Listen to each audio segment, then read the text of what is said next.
এবং মানে আমি জানি না যে কি হবে, এবং আমার তখন ফার্স্ট টাইম মনে হয়েছে যে আমার লাইফটা কি এরকম হওয়ার কথা ছিল। আমার সাথে যে ফ্রেন্ডরা তারাও এখন ফুচকা খাচ্ছে, প্রেম করছে, মুভি দেখতে যাচ্ছে, গান শিখছে, ফ্রেন্ডদের সাথে হ্যাং আউট করছে, সুন্দর সুন্দর কাপড় পরছে। আমি আইসিইউর সামনে এইভাবে বসে আছি। এটা তো আমার লাইফ হওয়ার কথা ছিল না। আমি তো আমার লাইফটা কিভাবে দেখতে চাইনি। আমার নাম হচ্ছে বারিশ হক। বারিশ হক, তো নিকনেম হচ্ছে বারিশ। জি। বারিশ মানে তো বৃষ্টি। জি। বৃষ্টি। কোথায় থাকেন আপনি? আমি উত্তরাতে থাকি, ঢাকার উত্তরাতে থাকেন, মানে জন্ম কি ঢাকাতেই হয়েছে? জি, স্থানীয়। ওকে। আর দেশের বাড়ি কোথায়? নোয়াখালী। একটা অসাধারণ গল্প নিয়ে আমরা আজকে এখানে যাত্রা শুরু করছি, বিশেষ করে যারা দেখছেন এবং একসাথে যারা শুনছেন রেডিওতে। আমি টিনেজার যেসব ছেলে মেয়ে আছে এবং কম বেশি ভালোবাসার মধ্যে যারা আছে তাদের সবাইকে বলবো যে আজকের এই গল্পটা খুব বেশি শিক্ষণীয় একটা গল্প। চলেন বারিশ, আমরা শুরু করি একেবারে। আপনি তো জানেনই আমাদের অনুষ্ঠানের নিয়ম, একেবারে ছোটবেলা থেকে যেখান থেকে বলার আছে আপনার। জি। আমি প্রথমেই বলবো যে আমি খুব মধ্যবিত্ত ঘরের একটি মেয়ে। ছোট থেকে দেখেছি যে আমার মা একজন শিক্ষক আছেন এখনো, আমার বাবাও চাকরি করতেন। তো যৌথ পরিবারে আমার বড় হয়ে ওঠা, কিন্তু যেহেতু বাবা মা দুজনেই চাকরি করতেন, দেখা যেত যে অতটা সময় উঠেনি বাবা মার সাথে যেই ছোটবেলায় যে স্মৃতিগুলো। তো 5 বছর বয়স যখন হয় তখন আমার ভাই হয়ে যায়, তো ভাইকে নিয়ে ব্যস্ত হয়ে পড়ে ফ্যামিলি, সবাই নতুন সদস্য আসলে। তো দেখা যায় সেই সময় থেকে আমি আপনি বড় সন্তান ফিল করি। বড় সন্তান? হ্যাঁ, একটু লোনলি ফিল করা স্টার্ট করি। লোনলি বা জেলাস ফিল হতো কি, মানে ভাইকে? হ্যাঁ, জেলাস তো ফিল হতোই যে সেই বয়সে অবশ্যই সব আদর আরেকটা পেয়ে যাচ্ছে। এবং আরেকটা বিষয় ছিল যে আমি খুব ইন্ট্রোভার্ট, ছোট থেকেই খুব কম কথা বলতাম, কথা বলা শিখেছি অনেক দেরিতে। তো এই লোনলিনেসটা কাটানোর জন্য যখন স্কুল কলেজে স্কুলে যাই। স্কুলে গেলেন মানে হচ্ছে একদম কি প্রাইমারি স্কুলের কথা বলতেছেন? আমার প্রথম স্কুল হচ্ছে হার্টকো ইন্টারন্যাশনাল স্কুল। আর সেটা এখন অনেক বড় পরিসরে হয়েছে, তখন অনেক ছোট পরিসরে ছিল। এবং সেখানেও আমার খুব বেশি বন্ধু হয়েছে এমন না।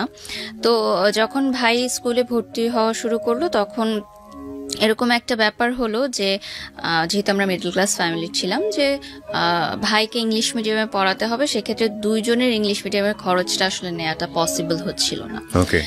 তো সেখানে ওই বয়সটাতে কিন্তু স্যাক্রিফাইসটা শুরু হয় আমার, যে আমি বাংলা মিডিয়ামে চলে আসলাম। সেটা হলো মাইলস্টোন কলেজে, আর আমার ভাই মাইলস্টোন কলেজের ইংলিশ মিডিয়ামে পড়াশোনা শুরু করলো। তো এই যে মাইলস্টোন কলেজে বাংলা মিডিয়ামে আসলাম, এখান থেকেই আসলে গল্পের টার্নিং পয়েন্টটা শুরু। তখন আমি ক্লাস 7-এ পড়ি। তো 7-এ পড়া অবস্থায় কিন্তু এত ফ্রেন্ড ছিল না, এবং একটু লোনলিনেসের জন্য বলতে পারেন যে একটা ছেলেকে ভালো লাগে। সে ছেলেটা ছিল ক্লাস 8-এ। তো আমি ওই সময় কিন্তু আমাদের এতটা অ্যাভেলেবল ছিল না ছেলে মেয়েদের কথা বলা বা ছেলে মেয়েরা বন্ধু হবে এরকম। মোবাইলও ছিল না আমাদের সবার হাতে, ফেসবুক, এত সোশ্যাল মিডিয়া ছিল না।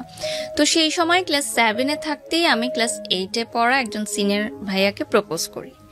এবং ইউ প্রপোজ? হ্যাঁ, আমি ইন্ট্রোভার্ট একজন মানুষ। হ্যাঁ, কিন্তু ভালোবাসার দিক থেকে আমার মনে হয়েছে যে আমি আগে জানাবো তাকে। মানে যে সায়েন্স বিল্ডিং এর সামনে আমাদের একটা আছে, ওখানে সবাই বাসে উঠতো এসে, সব সেকশন থেকে এসে। তো আমিও কলেজ বাসে যাওয়া আসা করতাম, সেও কলেজ বাসে যাওয়া আসা করতো। তো তার একটা বন্ধু ছিল, সে আমার সাথেই একসাথে আমাদের সিট যখন পড়তো, ক্লাস 8-এর সিট আর 7-এর সিট, তখন আমাদের একসাথে সিট পড়তো। তো ওনাকে আমি বললাম যে আপনার বন্ধুকে আমার খুব ভালো লাগে, আমি তার সাথে ফ্রেন্ডশিপ করতে চাই। তখন তার এভাবে বলা যায় না যে প্রেম করতে চাই। কাকে বললেন এটা? তার বেস্ট ফ্রেন্ডকে, যে আমার সাথে একই পাশাপাশি সিট পড়তো। তো আমি বললাম যে অমুক সময় অমুক তারিখে ছুটির পর আপনারা দুজন ওখানে আসবেন, আমি তাকে কিছু কথা বলবো। যথারীতি তারা আসলো। আমার এখনো মনে আছে সেদিন ইংলিশ সেকেন্ড পেপার পরীক্ষা ছিল, মানে আমি ক্লাস 7-এর ইয়ার এন্ড এক্সাম দিচ্ছিলাম, আর ওনারা বৃত্তি কোচিং এর পরীক্ষা দিচ্ছিল, মানে সামনে বৃত্তি পরীক্ষা। তো আসার পর আমি বললাম যে আপনাকে আমার অনেক ভালো লাগে, আমি আপনার সাথে ফ্রেন্ডশিপ করতে চাই। ফার্স্টে জাস্ট ফ্রেন্ডশিপই ছিল, বাট আমার দিক থেকে সেটা প্রেম ছিল। বাট আমি জানতে চাচ্ছিলাম যে সে আমার সাথে কথা বলতে কমফোর্টেবল কিনা, কারণ সেও খুব ইন্ট্রোভার্ট একটা ছেলে ছিল। তো ওর রিপ্লাই কি ছিল? আমি ভেবে দেখবো, ঠিক আছে কথা বলবো। তার কোনো মেয়ে ফ্রেন্ডও ছিল না ওই বয়সে। আপনার ওর কি ভালো লেগেছিল? আমার ভালো লেগেছিল যেটা যে মাইলস্টোনের ছেলেরা সেই সময় অনেক দুষ্ট ছিল আচ্ছা। অন্যান্য কলেজের তুলনায়, এবং অনেক দুষ্টুমি করতো। তো সেই ছেলেটার যে একটা বিষয় ছিল যে একটা ক্যাপ পরে আসতো এবং নিচে তাকিয়ে থাকতো এবং কোনো দিকে তাকাতো না সে, মানে কোনো মেয়ের দিকেও তাকাতো না, কোনো মেয়ের সাথে কথাও বলতো না। সো এই জিনিসটা আমাকে খুব ক্যাচ করেছে, যে ডিফারেন্ট ছিল, একটু ডিফারেন্ট ছিল। এবং আমার মনে হচ্ছে যে আমার সাথে যায় ইন্ট্রোভার্ট এবং খুব পরিমিত হাসতো, পরিমিত কথা বলতো, এগুলো আমার, তার পার্সোনালিটিটা আমার ভালো লেগেছে এবং অবশ্যই দেখতে অনেক সুন্দর ছিল। সেটাও একটা সেই বয়সে আসলে দেখতে সুন্দরটাই লাভ এট ফার্স্ট সাইট আর কি। ইভেন আমি যখন তাকে প্রপোজ করি আমি জানতামও না তার নামটা কি, পরবর্তীতে আমি জানতে পেরেছি তার নাম কি, তার পরিচয় কি। তো এভাবে কথা হতে থাকে। তখন কিন্তু মোবাইল ফোন যেহেতু ছিল না, টিএনটিতে আমরা প্রেম করতাম। তো কয়েক মাস লাগে তাকে আমার প্রেম ভালোবাসা এই জিনিসটা বুঝাতে। আপনি নিজেও তো বুঝতেন না? বুঝতাম না, কিন্তু ফ্রেন্ডশিপের চেয়ে যে একটু বেশি এটা ভালো লাগাটা, ভালোবাসাটা, এই বিষয়গুলো শেয়ার করা। তো একদিন কথা বলছিলাম এরকম ফোনে, আমার আরেকজন শুনলো, যেহেতু আমরা যৌথ পরিবারে ছিলাম, সে মাকে বললো যে এরকম আমি কথা বলি একজনের সাথে। তো বাসায় মারধর স্বাভাবিকভাবেই, ছেলের বাসায়ও ফোন দিল আমার বাসা থেকে। তো তারপর যেটা সিদ্ধান্ত হলো যে স্কুল থেকে আমাকে বললো যে যদি তুমি ক্লাস 8-এ অ্যাডমিশন নিতে চাও তোমার ফ্যামিলিকে ডাকতে হবে, যেহেতু এরকম একটা বিষয় জানাজানি হলো। এবং অন্য স্টুডেন্টরাও তখন গিয়ে বললো যে হ্যাঁ আমরা তো জানি ওদের মধ্যে এরকম প্রেম চলছে, মানে তখন কথা লাগায় এরকম হয় না, যে অন্যরাও এই কথাগুলো বললো। তো সে সময় আমার মনে হলো যে এই স্কুলে আমি আর পড়বো না। এবং ছেলেটার জন্য অনেক কষ্টকর ছিল যে ও বললো যে না আমি তোমার সাথে আর কথা বলবো না, আমাকে প্রচুর মানুষজন অনেক কথা জিজ্ঞাসা করছে, টিচাররা অনেক কথা জিজ্ঞাসা করছে, বাসায় সমস্যা, আমি সম্পর্ক রাখতে চাই না। তো যাই হোক, আমি বললো যে সে বললো যে সে স্কুল ছেড়ে দেবে। এবং সে গাজীপুরে থেকে আসতো, উত্তরাতে মাইলস্টোন, এবং গাজীপুরে তখন এত ভালো শিক্ষা প্রতিষ্ঠান ছিল না। তো সে অনেক কষ্ট করে যাতায়াত করে এখানে আসতো। তো আমি বললাম যে ঠিক আছে তাহলে তুমি এখানে পড়ো, আমি চলে যাচ্ছি, আবার স্যাক্রিফাইস, হ্যাঁ যদি এত সমস্যা হয়। তো আমি চলে আসলাম স্কুল ছেড়ে শহীদ আনোয়ার গার্লস কলেজে। আমার মা শহীদ আনোয়ার গার্লস কলেজের টিচার। তো ওখানে আসার পর আরেকটা যে ধাক্কাটা খেলাম, যে যেহেতু অনেক স্ট্রিক্ট ছিল স্কুলটা, আমাকে বললো যে যেহেতু বাইরের স্কুল থেকে এসেছে তো সায়েন্স কমার্স কিছুই দেওয়া যাবে না, সে চাইলে আর্টসে ভর্তি হতে পারে। আর যদি সে সায়েন্স কমার্স চায় তাহলে আবার পুনরায় তাকে মানে ক্লাস 8-এ পড়তে হবে। তারা বললো যে আবার, তো আমি তো আরেকটা ইয়ার লস দিব না, আমার মাও সেটা চাচ্ছিলেন না। তো যেভাবেই হোক আমি মানবিক শাখায় ভর্তি হলাম। এবং টার্গেট কি ছিল? সায়েন্স নিয়ে পড়া না? হ্যাঁ অবশ্যই, সবারই সেটাই ইচ্ছা থাকে সায়েন্স নিয়ে পড়ার। তো 1 বছর ইয়ার লসের চেয়ে আমি চিন্তা করলাম যে আর্টস নিয়েই পড়ি। মানে এমনিতে কোনো লাইফের এম ছিল যে ডাক্তার হব, ইঞ্জিনিয়ার হব? না, সেরকম কোনো এম ছিল না, জাস্ট ইচ্ছা ছিল যে সবাই সায়েন্সে পড়ে বা কমার্সে পড়তাম অ্যাটলিস্ট, কারণ আমার মা কমার্সের টিচার ছিলেন। তো যাই হোক, সেই সময় কিন্তু একটা বিষয় ছিল যে যারা সায়েন্স বা কমার্সে পড়তো তারা মানবিক শাখার ছাত্রীদেরকে একটু দুর্বল ছাত্রী মনে করতো, এবং সেখানে কিন্তু একটা হালকা বুলিং এরও শিকার হতে হতো সবাইকে, নট অনলি মি। আমি নিজেও মানবিক বিভাগে পড়েছি, আই নো দ্যাট। তো খুব চুপচাপ থাকতাম, নতুন পরিবেশ, নতুন স্কুল, কোনো বন্ধু বান্ধব নেই। এবং আমার মা যেহেতু টিচার ছিলেন, আমাকে কিন্তু প্রতিটা মুহূর্তে খুব চিন্তা ভাবনা করে স্টেপ নিতে হতো, কারণ সবাই আমাকে চিনতো যে টিচারের মেয়ে। তো চুপচাপ থাকতাম, এবং ওই সম্পর্কটা মিউচুয়াল আন্ডারস্ট্যান্ডিং এ ছেলেটা বলল যে সম্পর্ক এভাবে রাখতে পারবে না। তো আমি তাকে একটা রিকোয়েস্ট করি যে ঠিক আছে আমি তোমার জন্য অপেক্ষা করব, তুমি আমার জন্য অপেক্ষা করবে, আমরা কেউ কারোর সাথে কন্ট্যাক্ট করব না, কিন্তু যখন আমাদের কন্ট্যাক্ট করার বয়স হবে, লাইক আমরা কলেজে উঠবো, তখন আমি তোমার সাথে যোগাযোগ করবো বা তুমি আমার সাথে যোগাযোগ। কমিটমেন্ট এটাই ছিল, শেষ কথা এটাই হয় যে আমরা অপেক্ষা করব। আমি কিন্তু অপেক্ষা করতে থাকি, এইদিকে আমি কারোর সাথেই কথা বলি না, তেমন কিছু হয় না। ওই যে বললাম যে তার একটা বেস্ট ফ্রেন্ড ছিল, সে আবার আমারও মিউচুয়াল ফ্রেন্ড ছিল। ওই ভাইয়ার মাধ্যমে মাঝে মধ্যে মাসে একবার হয়তো খোঁজ নিতাম যে সে ভালো আছে কিনা, আমি ভালো আছি এটুকু জানানোর জন্য। যেহেতু তখন মোবাইল এতটা ইজি ছিল না, এবং ওনার পার্সোনাল মোবাইল ছিল সেই সময়, দ্যাটস ওই কথা বলা হতো। তো ইন দ্য মিড টাইম যখন ওরা এসএসসি পরীক্ষা দেয়, লাইক 10-এর পরে, আমি তখন ক্লাস 10-এ পড়ি, তখন মাইলস্টোনের এক সহপাঠী আমাকে ফোন করে, মানে তার সাথেও আমার কন্টাক্ট হতো মাঝে মধ্যে। সে আমাকে জানায় যে ছেলেটার জন্য আমি অপেক্ষা করছি সে আরেকটা রিলেশনে ইনভলভ হচ্ছে, এরকম মানে মাইলস্টোনেরই আরেকটা মেয়ের সাথে, আচ্ছা, তারই সহপাঠী। তো আমি প্রথমে সেই জিনিসটা একদমই বিশ্বাস করিনি, কারণ আমার ওই যে মাথায় ছিল যে কমিটমেন্ট, সে আমাকে কমিটমেন্ট দিয়েছে এবং আমি কমিটমেন্ট রাখছি, তার মানে সেও কমিটমেন্ট রাখছে। সে এখনো মানে মনে হয় যে ব্যাপারগুলো অনেক সিলি ছিল, বাট সেই বয়সটাই কিন্তু ডেফিনেটলি আমি এটাই বলবো, যারা দেখছেন তাদেরকে বলবো যে এটা আপনি আপনার বয়স দিয়ে জাজ করবেন না, ওই সময়ের বয়সটা দিয়ে জাজ করেন, তাহলে আপনি রিলেট করতে পারবেন অনেক কিছু। বলুন। তো যে বিষয়টা ছিল যে আমি তো ওয়েট করছি, তো আমি মনে করলাম যে ঠিক আছে এসএসসি পরীক্ষাটা শেষ হোক, তারপর আমি তার সাথে সব বিষয় নিয়ে কথা বলবো, এখন তাকে আমি ডিস্টার্ব করতে চাই না। তো এসএসসি পরীক্ষা শেষ হওয়ার পর আমি যখন এসএসসি পরীক্ষা দিব এরকম অবস্থা, তাদের পরীক্ষা শেষ, রেজাল্ট বের হয়েছে, সে সময় ফোনে করলাম, তার মার মোবাইলে ফোন করলাম, সেদিন এত বছর পর এই যে কথা হওয়া। তো সে তো খুবই অবাক যে আমি আবার তাকে ফোন দিব, এটা সে ভাবেনি কখনো। আফটার প্রায় 2 বছর পর কথা হয়, 2-2.5 বছর পর। তো খুব খুশি, আমি ফোন দিয়েছি। তো আমি বললাম যে আমরা তো এখন সম্পর্কটা চাইলে আবার কন্টিনিউ করতে পারি। তো সে বললো আমার কিছু সময় লাগবে, আমি কলেজটা শেষ করতে চাই, তারপর। আমি বললাম যে আরো সময় লাগবে, আচ্ছা ঠিক আছে, আমরা কিছু হলে কথা বলতে পারি। তো বললো যে আচ্ছা ঠিক আছে, কিন্তু তোমার এসএসসি পরীক্ষা শেষ হোক, আমিও কলেজে উঠি, তুমিও কলেজে উঠো, এরপর আমরা কন্ট্যাক্ট করবো।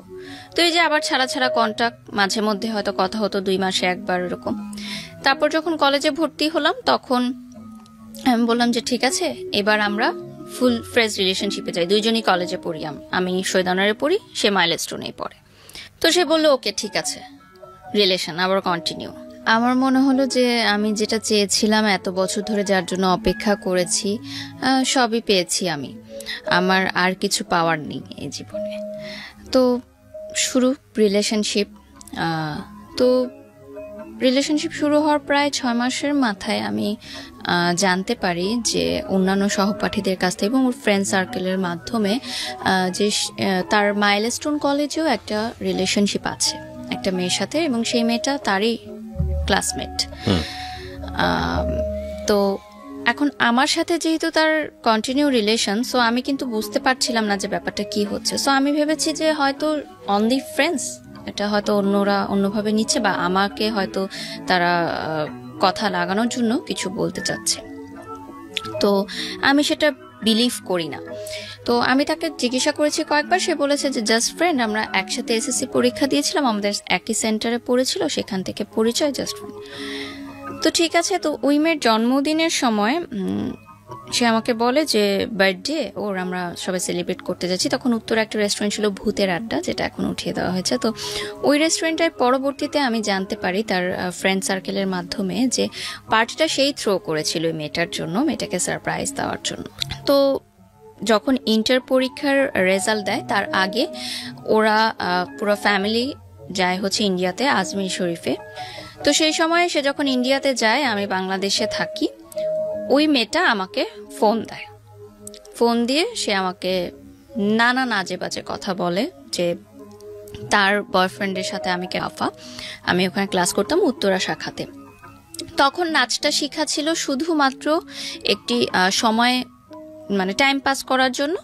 আর এমনিতে ভালো লাগতো ছোট থেকে নাচের প্রোগ্রাম দেখতে টেলিভিশনে, জাস্ট কিভাবে নাচটা করে এটা জানার জন্য, কালচারাল অ্যাক্টিভিটিসে পার্টিসিপেট করার জন্য, দ্যাটস ইট। এটাকে প্রফেশন হিসাবে নিব বা নাচ করব, টেলিভিশনে কাজ করব, এরকম মানে স্বপ্ন দেখিনি কখনো। কারণ আমার ওই ধ্যান ধারণা ছিল ওই ছেলেটাকে নিয়েই, আর বাকি সবকিছু আমার কাছে মনে হতো যে এক্সট্রা সবকিছু, ওইটাই আমার মেইন। তো ওই মেয়েটা আমাকে খুব মানে একটা কথা বলেছিল, সেটা আমার এখনো মনে পড়ে, যে আমাদের তখন স্কুলে, নাচের স্কুলে আমাদের সামনে একটা ছোট পার্ক ছিল, ওই পার্কে আমাদের গ্রুপ নাচ হতো তখন। তো ওই স্কুলে যারা যারা মানে নাচ শিখতো তারা সবাই গ্রুপে নাচ করতো। তখন সে আমাকে বলে যে তোর মূরত শুধু ওই পার্কে নাচ করার, তুই তো রাস্তার মেয়ে, এর বেশি তো কিছু করতে পারবি না। তো এই কথাটা না এখন আমার খুব কানে বাজে, এই কথাটা আমি ভুলতে পারি না এখন পর্যন্ত, যে এত খারাপ খারাপ কথা আমাকে শুনতে হয়েছে সে সময় যে আমি জানি না, আমি কিন্তু জানি না যে সে আরেকটা রিলেশনশিপে আছে। যদি আমি জানতাম তাহলে হয়তো আমি আগাতাম না। তো পরে যখন সে ইন্ডিয়া থেকে আসে, আমি ফোনের সবকিছু রেকর্ড করে রাখি। তখন কিন্তু কল রেকর্ড করা যেত, যে বাটন সিস্টেম যে ফোনগুলো ছিল ওটাতে কল রেকর্ড করে আমি তাকে শোনাই যে কথাগুলো আমাকে শোনানো হয়েছে এই মেয়েটাকে। তখন সে বলে মেয়েটা আমাকে জাস্ট পছন্দ করে, তোমাকে হয়তো এমনি কথাগুলো বলেছে, বাদ দাও, এগুলো সব ভুলে যাও। আর তার আর আমার দেখা হতো, বিষয়টা কিরকম যে রেস্টুরেন্টে তখন কিন্তু বসে প্রেম করা হতো না, দেখাও হতো এমন না, যে দূর থেকে দেখা হতো। আর সে বলতো যে আমি কাছে দেখা করব না, আমার প্রবলেম আছে কেউ দেখলে। তাদের ফ্যামিলি পলিটিক্যাল ব্যাকগ্রাউন্ড ছিল, সো ওকে অনেকে চিনতো, সো দেখলে কেউ প্রবলেম।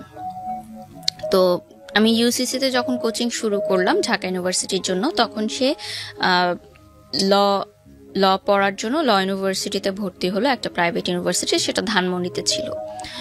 তো দেখাটা আমাদের কিভাবে হতো, আমি তার জন্য ধানমন্ডির বাসে উঠতাম, মানে সে গাজীপুর থেকে আসতো, আমি এয়ারপোর্ট থেকে উঠতাম, বাসটা ধানমন্ডি যেত, আমি খামারবাড়িতে নামতাম। এবং তখন কিন্তু ওয়ান ওয়ে ছিল রিক্সার, আমি খামারবাড়ি থেকে হেঁটে ফার্ম গেটে যেতাম ইউসিসিতে। আমি ফার্ম গেটের বাসে উঠতাম না, তার সাথে ওইটুকু পথ যাওয়া, এটাই ছিল আমার জন্য মানে তার সাথে দেখা হওয়া। এবং কোচিং করাটাও কিন্তু এত ইম্পর্টেন্ট ছিল না, তার সাথে দেখা করাটাই ছিল আমার জন্য ইম্পর্টেন্ট।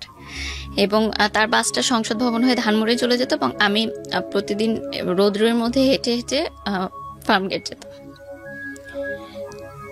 এটা কিন্তু আমি জানতাম যে তার অন্য কারোর সাথে হয়তো ইনভলভ আছে, এটা আমার কাছে স্বীকার করতো না কখনো। তো তার বিহেভ আস্তে আস্তে একটু চেঞ্জ হতে থাকলো আমার মনে হলো। আগে রাতে কথা বলতো, সারা রাতে কথাও কমিয়ে দিল, দেখা কমিয়ে দিল, বলতো যে এভাবে প্রতিদিন যাওয়া আসা করে আমার ভালো লাগে না, আমি ফ্রেন্ডদের সাথে যেতে চাই, আমার ফ্রেন্ডরা থাকে ওদের সাথে যেতে। ঠিক আছে, একটা টাইম পরে আমি অনেকগুলো প্রুফ পেলাম যে সে আরেকটা রিলেশনশিপে আছে। বসার পর আমি শুধু তাকে একটা কথাই জিজ্ঞাসা করি ওই সময়, যে আমি আগে পরে কোনো কথাই জানতে চাই না, আমি শুধু জানতে চাই যে তোমার মেয়েটার সাথে শারীরিক সম্পর্ক হয়েছে কিনা, কারণ আমার সাথে তার এরকম কোনো সম্পর্ক ছিল না। যে বললাম যে দূর থেকে দেখা, এটুকুই ছিল আমার ভালোবাসা। তো আমি বলতে চাচ্ছি যে আগে পিছনে আমি কিছু জানতে চাচ্ছি না, জাস্ট আমি ইয়েস অর নো জানতে চাচ্ছি। তখন সে বলে ইয়েস। তো আমার হাতে একটা গ্লাস ছিল, আমি গ্লাসটা জাস্ট ছুঁড়ে মেরে চলে আসি, উঠে আমি বাসে করে চলে আসি। ওইটাই শেষ দেখা সরাসরি আমার। এখনো মনে আছে যে একসাথে আসার কথা ছিল, বাট আমি চলে আসি ওই গ্লাসটা ভেঙে। সে কিভাবে এসেছে আমি জানি না। তো পুরোটা বাসে আমি কাঁদতে কাঁদতে আসি ফার্ম গেট থেকে এয়ারপোর্ট পর্যন্ত। এবং আমার মনে হয় যে মানে পরবর্তীতে যেটা আমি জানতে পারি যে আমি যখন ছিলাম না, যে সেই গ্যাপের মধ্যে তার ওই রিলেশনশিপটা হয়েছিল, এবং পরবর্তীতে সে ভেবেছিল যে আমার সাথে কন্টিনিউ করার পর হয়তো একজনকে সে তাকে হয়তো বাদ দিয়ে দিবে সে, বাট সে আসলে দুইটা রিলেশনে কন্টিনিউ করছিল, ওই মেয়েটাকেও সে না করতে পারছিল না। এখন এখানে তার ফলটাও আমি কিভাবে দেখব, কারণ সে ভাবেনি যে আমরা বরং সিচুয়েশনটাকেই অ্যাকসেপ্ট করি। ওর জায়গা থেকে বিষয়টা বলার থাকলে হয়তো 1000 টাইপ অফ লজিক আছে ওখানে। আপনার জায়গা থেকে এটা সত্য, ওর জায়গা থেকে সত্যটা অন্যরকম। যে মেয়েটা সম্পর্ক করেছে তার জায়গা থেকে সত্যটা এরকম, বাট রাইট। সো ট্রায়াঙ্গেল সিচুয়েশনে তিনজনই তিন জায়গা থেকে সত্য, এবং তিনজনেরই কিছু না কিছু লজিক আছে। আমি শুধু বয়সটাকে দেখতে চাই। আপনার যখন ব্রেকআপ হলো তখন বয়সটা কত? মানে যখন আপনি গ্লাসটা ভাঙলেন ওই সময় বয়সটা কত? 18। সো 18 এজ, এই এইজে এত যুক্তি দিয়ে প্রেম চলে না, ডেফিনেটলি চলে না। এখানে ফুল অফ ইমোশন, বয়সন্ধিকাল, এবং এখানে আসলে কি হয় মানে এত জাজমেন্টে যাওয়াটা খুব মুশকিল। বরং আমরা আপনার জীবনের ঘটনা থেকে আমরা আমাদের যেন শিক্ষাটা নিতে পারি, আমাদের যেন কিছু না কিছু হলো ওই রকম সিদ্ধান্ত নেবার ক্ষেত্রে যেন সতর্ক হতে পারি, যেটা কারণেই আপনি মূলত আজকে এখানে এসেছেন। সো ওই জায়গাগুলোকে আমরা ফোকাস করি। সো প্লিজ ডু নট জাজ হার, কারণ ওনার লাইফে যে ঘটনা ঘটেছে তার চেয়ে ভয়ঙ্করতম ঘটনা অনেকের জীবনে ঘটে। ঠিক আছে, উনি যে সাহস করে আজকে এখানে বলতে এসছেন নিজেকে হালকা করার জন্য, এইটাকে অ্যাপ্রিসিয়েট করার মতো। তো বলেন তারপর কি হলো? তারপরে আমার মনে হলো যে আমি আসলে তাকে ছাড়া থাকতে পারবো না, যত কষ্টই হোক আমি তার সাথে থাকবো। আমি তাকে বুঝাবো যে তুমি আমার সাথে থাকো, টাইম নাও ওই মেয়েটার থেকে দূরে আসার জন্য। কিন্তু কোনোভাবেই সে আর কি আমার সাথে কন্ট্যাক্ট করে না। তো আমি এতটা মানসিকভাবে ভেঙে পড়ি যে তার ইউনিভার্সিটির সামনে গিয়ে আমি দাঁড়িয়ে থাকতাম ঘন্টার পর ঘন্টা। মানে আপনি ব্রেকআপ করার পরে আপনি ওকে পাওয়ার জন্য পাগলের মতো হয়ে গিয়েছেন? মানে এতটা বেশি ক্রেজি ছিলাম আমি সেই সময় তার জন্য। তো তার ইউনিভার্সিটির ছেলেদের দিয়েও আমাকে থ্রেট দিয়েছে যে এই ভার্সিটির সামনে যেন তোমাকে আর দাঁড়াতে না ঘন্টার পর দেখি। ঘন্টা কি আপনি একাই দাঁড়িয়ে থাকতেন ওখানে? আমি একাই দাঁড়িয়ে থাকতাম। আর আমার সে সময় তেমন কোনো বন্ধুও ছিল না, আমি খুব ইন্ট্রোভার্ট ছিলাম। তার বন্ধুদের সাথেও অনেকবার কথা বলার চেষ্টা করলাম, তারা বলল যে দেখো যেহেতু ওরা অনেক কাছাকাছি ছিল একটা সময়, সহপাঠী মানে কি এভরিডে তাদের মিট হতো, দেখা হতো, এবং যেহেতু সহপাঠী ছিল বাসাতেও তাদের অ্যাক্সেস ছিল, ফ্রেন্ড সার্কেল যখন যেত গ্রুপ ওয়াইজ, আমি তো অনেক দূরত্ব ছিল আমাদের মধ্যে, জাস্ট ফোনে কথা হতো। তো হয়তো ইমোশনাল অ্যাটাচমেন্টটা তার সাথে বেশি এবং তাকে হয়তো ছাড়তে পারছে না।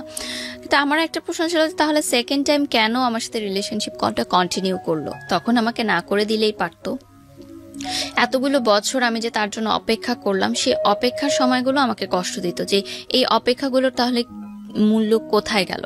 এবং এই সময়টাই কিন্তু অনেক ছেলে আমাকে প্রপোজ করেছে, আমি কিন্তু কাউকে ইয়াস বলিনি, কারণ আমি ওই কমিটমেন্টের জায়গাটা ঠিক রেখেছিলাম। তো এরপর আমি ইউনিভার্সিটিতে উঠি।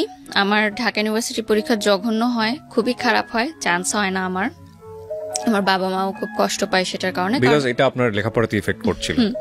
আমি যখন ইন্টার পরীক্ষা দিই তখন আমার যখন প্রেম চলছিল, আমি কিন্তু ইন্টার সেকেন্ড ইয়ারে গোল্ডেন এ প্লাস পাই মানবিক শাখা থেকে, এবং ঢাকা বোর্ডে 22তম স্থান অধিকার করি, মানে মোট নাম্বারের দিক থেকে, মানে যোগ করে সব নাম্বার যোগ করে আমি 22তম হই, এবং মানবিক শাখা থেকে প্রথম মানে 22তম আমিই হই।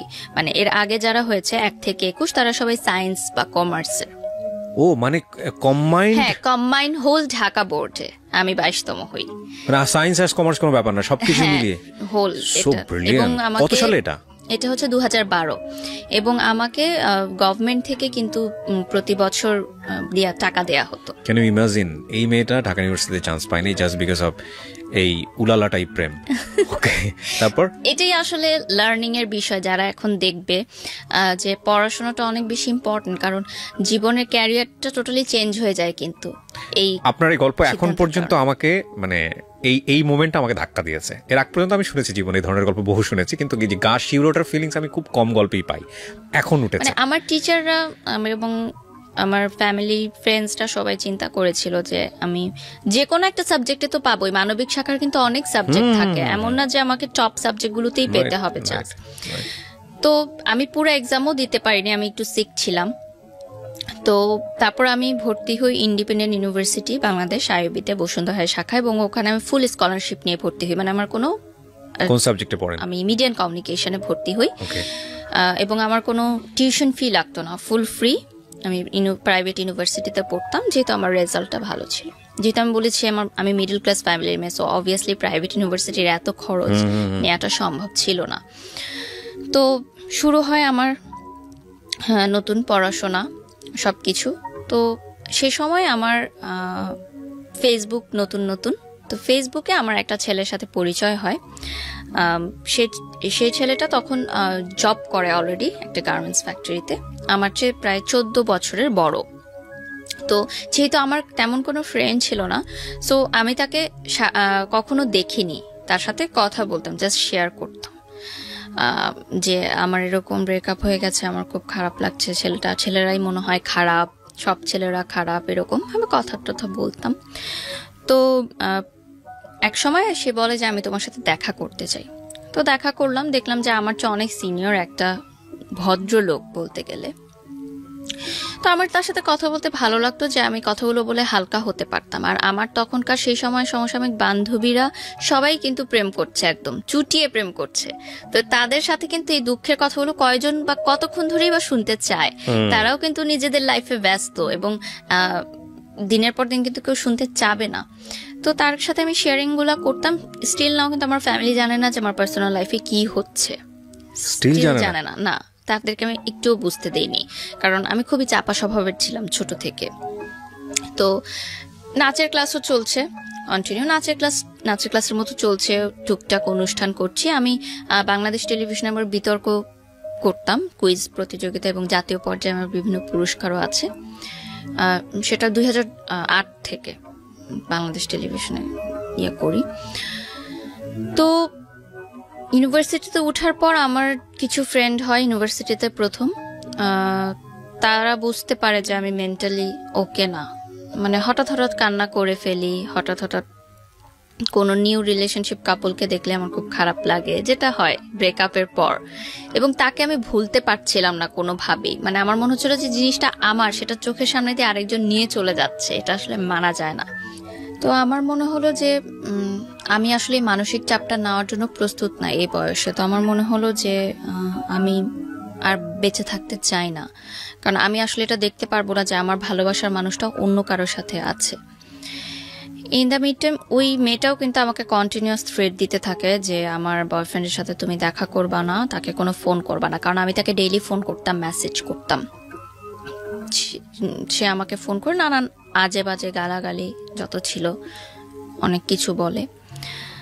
তো সেই সময় আমার মনে হয়েছিল যে আমি মনে হয় মারা যাব, আমি মরে যেতেই চাই। সে সময় তো ট্যাবলেট এতটা ইজি ছিল না, তো ছিল যে আমি ফাঁস দিতে চেয়েছিলাম গলায়, প্রিপারেশনও নিয়েছিলাম। বাট জাস্ট একটা মোমেন্টের জন্য আমার মনে হলো যে আমারটা জীবন তো মাত্র শুরু। মানুষ বলে যে ইউনিভার্সিটি লাইফটা অনেক এনজয়েবল হয় এবং সামনে আরো অনেক জীবন বাকি আছে, এবং আমি দেখতে চাই যে আমাকে ছাড়া সে কতটা সুখে আছে। আমি শেষটা দেখতে চাই, আমি এত তাড়াতাড়ি হেরে যেতে চাই না। তো আমি ওই পথ থেকে আবার ফিরে আসলাম। মানে এটা ফ্যামিলি জানে না আপনি, মানে কোনো স্টেপ সেভাবে নিতে পারেন? ফ্যামিলি জানে না। ওকে। তো যেটা হয় যে ইউনিভার্সিটিতে ভর্তি হওয়ার পর আমার মনে হয় যে না, আমি মনে হয় আমি মুভ অন করা দরকার। এভাবে যদি আমি থাকি তাহলে আমি অসুস্থ হয়ে যাব মানসিকভাবে। তো ওই সময় আমাদের একটা প্রোগ্রাম শুরু হয় এবং তখন আমি টেলিভিশনেও নাচ করা শুরু করি আস্তে আস্তে। আমাদের স্কুল থেকেই আমাদের নিয়ে যাওয়া হতো। তখন প্রথম বাংলাদেশি আইডল শুরু হয় এসএ টিভিতে, এবং ওখানে আমাদের স্কুল থেকে আমি কাজ করার সুযোগ পাই। ওখানে যে টপ 10 পার্টিসিপেন্টরা থাকে তাদের সাথে জুটি হয়ে নাচ করার সুযোগ পাই আমি। তো আমার তখন বাংলাদেশি আইডলের শুটিং চলতে থাকে। তো এফডিসিতে আমাদের প্রায় 1 সপ্তাহের মতো থাকতে হয়েছিল শুটিং এর পারপাসে। তো সেই সময় দেখা যেত অনেক রাতে শুটিং শেষ হতো, আমাদের আসতে অনেক লেট হয়ে যেত। তখন ওই যে যার সাথে আমি কথা বলতাম, যে বললাম যে ভদ্রলোক, উনি আমাকে নিয়ে যাওয়া আসা করতেন অ্যাজ আ ফ্রেন্ড। গার্মেন্টসের সেই ভদ্রলোক চাকরি করেন, মানে উনি মার্চেন্ডাইজার ছিলেন। ওকে। তো উনি আমাকে নিয়ে যাওয়া আসা করতেন এবং একটা গুড ফ্রেন্ডশিপ আমাদের মধ্যে তৈরি হয়। তো ওই বাংলাদেশ আইডল চলাকালীন সময় সে আমাকে বিয়ের প্রস্তাব দেয়। আচ্ছা। যে সে আমাকে বিয়ে করতে চায়। একটা সময় গিয়ে আমার মনে হলো যে আমাকে বিয়ের প্রস্তাব দিয়েছে সে তো সব দিক দিয়ে ঠিকই আছে, ভালোই আছে, এবং আমি যদি বিয়ে করে আরেকটা জায়গায় লাইফ সেটেল করতে পারি তাহলে হয়তো আপনি কি এটা মেনে নিয়ে আমাকে বিয়ে করবেন? তো সে বলে ঠিক আছে, সমস্যা নেই, কারণ সে হয়তো এতটা ম্যাচিউর ছিল সেই বয়সে, সে ডিল করতে পারবে এটা, যে ভেবেছে যে ঠিক আছে ছোট বাচ্চা মেয়ে বলছে বিয়ের পর ভুলে যাবে। সে তো আমার চেয়ে 14 বছরের বড় ছিল, সো তার অবভিয়াসলি থিঙ্কিংটা ওভাবেই সে চিন্তা করেছে যে তখন আপনি ফার্স্ট ইয়ারে? হ্যাঁ, 19 বছর বয়স। ওকে। তো বাসায় প্রথমে যখন উনি বলে তখন বাসায় মেনে নেয় না, কারণ উনি আমার চেয়ে বয়সের এজ ডিফারেন্সটা অনেক ম্যাটার ছিল, এবং বাসা থেকে বলে যে না, এখন তো মানে বয়সের এজ ডিফারেন্সটাই বেশিরভাগ ম্যাটার ছিল। তো শুটিং নিয়েও যখন প্রবলেম শুরু হতে থাকে তখন আমার মা মনে করে যে মেয়ে মিডিয়ার পথে যাচ্ছে, সেটা আটকানোর জন্য মেবি বিয়ে দিয়ে দিলে ভালো হবে। যেটা মানে হয়তো তারা এটা ভেবেছিল যে সংসার তো করতেই হবে, আজ হোক কাল হোক। তো যদি আগে থেকেই লাইফটা সেটেল হয়ে যায় তাহলে দোষ কি? পড়াশোনা তো চলছে, পড়াশোনার মতো থাকুক, এদিকে সংসার করুক, অ্যাটলিস্ট এই নাচ গানের যে ভূতটা টেলিভিশনে কাজ করার এটা চলে যাক। তো একটা সময় রাজি হয়। তো আমার বাংলাদেশ আইডলের ফাইনালের যেদিন শুটিং থাকে, মানে ফাইনাল এপিসোডের, আমার এখনো ইউটিউবে 8 এপিসোড পর্যন্ত আমার নাচগুলো আছে, এরপরে আর নেই। বাংলাদেশ আইডল ওটা গানের অনুষ্ঠান ছিল? হ্যাঁ, কিন্তু গানের অনুষ্ঠানের মানে যারা পার্টিসিপেন্ট ছিল টপ 10, তাদের সাথে নাচের একজন জুটি থাকতো, মানে গানটাকে আর একটু সুন্দর করার জন্য, দর্শকদের কাছে মনোরঞ্জন করার জন্য। তারপর দেখা যায় যে ওই দিন শুটিং এর দিনই আমার বিয়ে হয়, সেটা আমি জানতাম না আসলে। আমার বাসায় খুব ঘরোয়া পরিবেশে বিয়েটা সম্পূর্ণ হয়, মানে কোনো প্রোগ্রাম করে না। তো তার 3 মাস পর আমাকে উঠিয়ে নেওয়া হয়। 3 মাস আমি আমার বাবার বাড়িতেই থাকি। আমার বাবা মা বলে যে 3 মাস সময় নিলাম। তো 3 মাসের মধ্যে গুছানো হয়, একটু ধুমধাম প্রোগ্রাম হয়, গায়ে হলুদ, মেহেদি, সব বিয়ে, বউ ভাত, সবকিছুই হয় সুন্দর। এটা কি ওই সময় ওই ছেলেটা জানতো যে আপনার বিয়ে হয়ে যাচ্ছে? হ্যাঁ, এখানে আমি বলবো যে আমি তাকে কন্ট্যাক্ট করার চেষ্টা করি যে আমি কিন্তু বিয়ে করছি। সে বলে ঠিক আছে ফাইন, বিয়ে করো, কোনো সমস্যা নেই।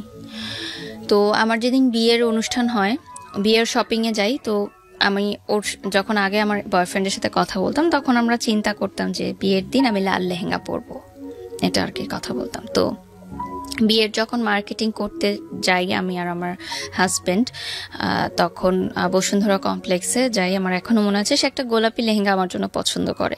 তো আমি বলি যে না, এই লেহেঙ্গাটা সুন্দর না, আমি লাল লেহেঙ্গাই পরবো। কারণ আমার মাথায় কিন্তু ওইটাই ছিল যে আমি আমার কমিটমেন্টটা রাখবো যে আমি আমার বিয়ের দিন লাল লেহেঙ্গাই পরবো এবং সেটা ওর জন্য পরবো। মানে আমার কার সাথে বিয়ে হচ্ছে বা আমার বিয়ে হচ্ছে সেটা কিন্তু তখন বিষয় না, আমার বিষয় হচ্ছে যে আমি আমার কমিটমেন্টটা রাখবো। তো আমি লাল লেহেঙ্গাই কিনি এবং আমি লাল লেহেঙ্গাই পরি আমার বিয়ের দিন। এটা আমার হাজবেন্ড জানতেন না যে আমি কেন লাল লেহেঙ্গাটা চুজ করলাম। তো পরবর্তীতে যেদিন আমার বিয়ের অনুষ্ঠান, আমার এখনো মনে আছে, আমি গুলশানে পার্সোনাতে সাজ শেষ করে আমি ফোন দিলাম আমার আগের বয়ফ্রেন্ডকে। নিচে কিন্তু গাড়ি দাঁড়িয়ে আছে, আমার মা এসেছে আমাকে নিতে। আমি যাওয়ার আগে জাস্ট ফোন দিলাম যে আমার বিয়ে হচ্ছে, আজকে আমার বিয়ে, তুমি যদি এখনো আমাকে বলো আমি এই মুহূর্তে চলে আসবো গাজীপুরে, এই অবস্থায় চলে আসবো। হ্যাঁ, এই লাল লেহেঙ্গা পরে আমি চলে আসবো, তুমি শুধু আমাকে অ্যাকসেপ্ট করো। আমি কমিউনিটি সেন্টারে যাব না, কিন্তু আমার কিন্তু অলরেডি আক্ত হয়ে গেছে, ওই দিন তো আমার প্রোগ্রাম। তারপর আমি বলি যে আমি সব ছেড়ে চলে আসবো। আমি মানে কিছু চিন্তা করি না যে আমার ফ্যামিলি কি ভাববে বা এতগুলো মানুষ যারা আমার বিয়ের দাওয়াতে এসেছে তারা কি ভাববে, ভাবিনি। আমার মনে হয়েছে যে বিয়ে হয়ে গেলে তো আমি সারা জীবনের জন্য তাকে হারিয়ে ফেলবো, শেষ সুযোগটুকু নেই। তাহলে অ্যাটলিস্ট আমার বিয়ের পর আমি এটা ভাববো না যে আমি, মানে একটা আফসোস থাকবে যে আমি শেষবার ট্রাই করতাম, কিন্তু এখন যদি সে আমাকে নাও করে দেয় অ্যাটলিস্ট আমার আফসোস নাই, হ্যাঁ আমি ট্রাই করেছি, আমি তাকে পাইনি। তো সে বলে যে না, আমি পাগলামি করো না, তুমি কমিউনিটি সেন্টারে যাও, বিয়ে করো। সেদিনও আমি কান্না করেছি অনেক। তো যাই, যথারীতি আমার বিয়ের অনুষ্ঠান হয়, বৌভাত হয়, সংসার শুরু করি। আমার সংসারে ছিলেন আমার যা, ননদ, ননাস, দেবর, মানে শ্বশুর শাশুড়ি ছিলেন না, কোনো মুরব্বী ছিলেন না। মুরব্বী বলতে তারাই ছিলেন। এবং এটাও একটা যে আমার হাজবেন্ডের প্রতি আমার ফিলিংসটা গ্রো করে, যে যেহেতু তার বাবা মা নেই, সে সবসময় বলতেন যে, মানে তার বাবা মার কবরস্থানে একবার আমাকে নিয়ে গেছিলেন দেখাতে, এবং সে বলেছিল যে এখানে আমি তোমাকে বলি যে আমি তোমাকে অনেক ভালোবাসি, আমার বাবা মাকে সাক্ষী রেখে বলছি। তো সেই জিনিসটা আমাকে অনেক বেশি ইমোশনালি অ্যাটাচ করে। সেই সময় কিন্তু আমার মনে হয়েছে ঠিক আছে, বিয়ের পর নাচ পছন্দ করতো না আমার শ্বশুরবাড়ির, ওনারা খুবই কনজারভেটিভ ছিলেন, তারা বোরখা পরতেন। আমাকে হিজাব করতে কখনো ওনারা বাধ্য করেননি, কিন্তু নাচ করা যাবে না। তো আমার হাজব্যান্ডের কাছে আমি বললাম যে আমার তো নাচ অনেক পছন্দ, কি করব? সে বলছে ঠিক আছে, তুমি টেলিভিশনে বা মঞ্চে কোনো প্রোগ্রাম করতে পারো না, জাস্ট নাচের ক্লাসটা করো, কিন্তু সেটাও শ্বশুরবাড়িতে জানানোর দরকার নেই, সেটা তুমি আমার পারমিশন নিয়ে করো। তো আমি জাস্ট নাচের ক্লাস করতাম, বাট তখন এগুলো আমার কাছে কোনো ম্যাটার করতো না। আমার মনে হয়েছে যে আমার লাইফ হবে আর 10টা মেয়ের মধ্যেই আমার বিয়ে হয়ে গেছে, বাচ্চা হবে, একটা সংসার হবে, দ্যাটস ইট। মানে নাচ করব, মিডিয়ায় কাজ করব, সাজবো, এগুলো কখনোই আমার মাথায় ছিল না। আপনি বলতেছেন আর আমি আপনার ওই ক্লাস 7 থেকে মানে এখন যতটুকু বলেছেন ততটুকু পর্যন্ত আমি মাথার মধ্যে আমি যোগ বিয়োগ করতেছি। আমার শুধু একটা জিনিস এসে বারবার বাড়ি দিচ্ছে মাথায়, যে একটা মেয়ে কি পরিমাণ ব্রিলিয়ান্ট হলে মানবিক বিভাগ থেকে সে এত ব্রিলিয়ান্ট রেজাল্ট করতে পারে এইচএসসিতে, এবং সেই মেয়েটার ফিউচার এই একটা রিলেশনশিপকে কেন্দ্র করে কত আপস অ্যান্ড ডাউন এবং জীবনটাকে কোথায় নিয়ে যাচ্ছে। Can you even imagine? আমার মনে হয় এই এপিসোডটাকে মানে সার্বজনীন এপিসোড করা উচিত। ক্লাস 5-6 পড়ুয়া বাচ্চা থেকে শুরু করে সবারই শোনা উচিত যে একটা ভুল সম্পর্ক বা ইমোশনালি আসলে ফল ইন হওয়া, এবং ফল ইন হলে কতটুকু হতে হয়, আর ফল ইন হলে হওয়া উচিত না হলে কোন পর্যন্ত নিতে হয়, সেটা ক্যারিয়ারের উপর আসলে কি হয়, শিক্ষার উপর আসলে কি হয়। That will be the best example ever. আজকের এপিসোডটা নিয়ে আমার এটাই বলতে ইচ্ছে করছে, কারণ আমি তো গেস করতে পারছি, এবং আমার মনে হয় আপনারাও গেস করতে পারছেন যে এরপরে কি শুনবেন আপনারা। তবে গেস করেন না, কারণ অনেক সারপ্রাইজ আপনাদের জন্য অপেক্ষা করছে। বলেন তারপর। আরেকটা বিষয় ছিল যে আমি অন্য সাবজেক্টেও পড়তে পারতাম, আমাকে আমার আইইউবি থেকে বলেছিল যে ল, ইকোনমিক্স, ইংলিশ পড়তে, কারণ কিন্তু তখন আমার মানসিকভাবে এতটা আমি ভেঙে পড়েছিলাম যে আমার মনে হচ্ছিল যে এই সাবজেক্টগুলো নিয়ে পড়াটা আমার জন্য অনেক ডিফিকাল্ট হবে। সো এই জন্য মিডিয়া অ্যান্ড কমিউনিকেশন সিলেক্ট করলাম, কারণ এখানে কিন্তু অনেক ক্রিয়েটিভ রাইটিংস থাকে এবং আমি আগে থেকেই খুব ক্রিয়েটিভ রাইটিংস এ উইথ ডিউ রেসপেক্ট, আমি আপনার ফ্যামিলিকে রেসপেক্ট করে কিছু কথা বলতে চাই। একটা যেটা হচ্ছে যে আপনি ইন্ট্রোভার্ট ছিলেন, শেয়ার করছেন না কারোর সঙ্গে, কিন্তু আপনার যেই পরিবর্তনগুলো, ক্যারিয়ারিস্টিক যে পরিবর্তনগুলো, এডুকেশনে যে পরিবর্তন আসতেছে, ধুমধাম করে যে ঘটনাগুলো ঘটে যাচ্ছে, এগুলো তো আপনার বাবা মার সামনেই ঘটছিল। তারা কেন স্টেপ নিচ্ছিল না? তারা কেন আপনার সঙ্গে বসে ফ্রি হচ্ছিল না যে বাবা তুমি শেয়ার করো আমার সঙ্গে কি হচ্ছে? এত ফ্রি না আমার ফ্যামিলি, কখনোই ছিল না এত free. That's your bad luck, definitely bad luck. হয়তো ওকে, হতে পারে। চলেন তারপর কি হলো? বিয়ে হলো। তো বিয়ের পর আমাকে চিটাগং নিয়ে যাওয়া হয়, আমার শ্বশুরবাড়ি চিটাগং ছিল। তো আমি না এত ফাস্ট সবকিছু হয়েছে, আমি না বুঝতে পারিনি যে বিয়েটা কি জিনিস বা কি হয়েছে আমার লাইফে, কি চেঞ্জটা এসেছে। তো আমার প্রথম তখন আমার ফিল হয়েছে যে যখন আমার বাসার সামনে দিয়ে গাড়িটা চলে যাচ্ছে চিটাগং এর উদ্দেশ্যে, তখন আমার বুকে একটা মোচড় লাগে যে আমি তো আমার বাসায় ঢুকছি না, আমি কেন অন্য কোথাও চলে যাচ্ছি, ওই গলিতে ঢুকছি না, আমি সোজা কেন চলে যাচ্ছি। মানে আমার মনে হচ্ছে যে আমি এটা কি করলাম। মানে তখন আমি ফার্স্ট বুঝতে পেরেছি যে আমার লাইফ চেঞ্জ হয়ে গেছে। তো চিটাগং যাওয়ার পর আমাদের ভালো সময় কাটে, কিন্তু একটা বিষয় যে তার পরিবার আমাকে কিন্তু মেনে নেয়নি কখনো। কিন্তু তার মানে আমার হাজবেন্ডের ফ্যামিলি, মানে আমার শ্বশুরবাড়ি চেয়েছিল যে তাদের পছন্দের কোনো মেয়ের সাথেই তার বিয়েটা হোক, এবং তাদের ফ্যামিলিতে এরকম মানে প্রাইভেট ইউনিভার্সিটিতে পড়াশোনা করে, নাচ করে, হিজাব পরে না, এরকম মেয়ে আসলে তারা কখনোই মানে তাদের পছন্দনীয় ছিল না। তাদের পছন্দ ছিল যে এরকম ইন্টার পাস করা কোনো মেয়ে ঘরে থাকবে, ঘরে কাজ করবে, হিজাব পরবে, বোরখা পরবে, আরো 10টা ফ্যামিলি যেরকম চিন্তা করে মিডল ক্লাস ফ্যামিলি, তাদের পার্সপেক্টিভ থেকে ইটস ওকে।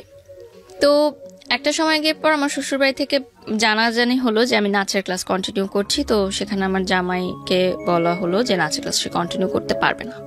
তো আমার হাজব্যান্ড বললো যে নাচ করা যাবে না, ক্লাসও করা যাবে না, তো বন্ধ, আমার নাচ ওখানেই শেষ। বলে আসলাম বাফায় যে আমি আর আসতে পারবো না স্যার ক্লাস থেকে। আমার গুরুজির কথা এখানে আমি স্মরণ করবো, শ্রদ্ধেয় আমিরুল মনি স্যার। উনি আমাকে যথেষ্ট সাপোর্ট করেছেন সব সময়, মানে একদম প্রথম থেকে।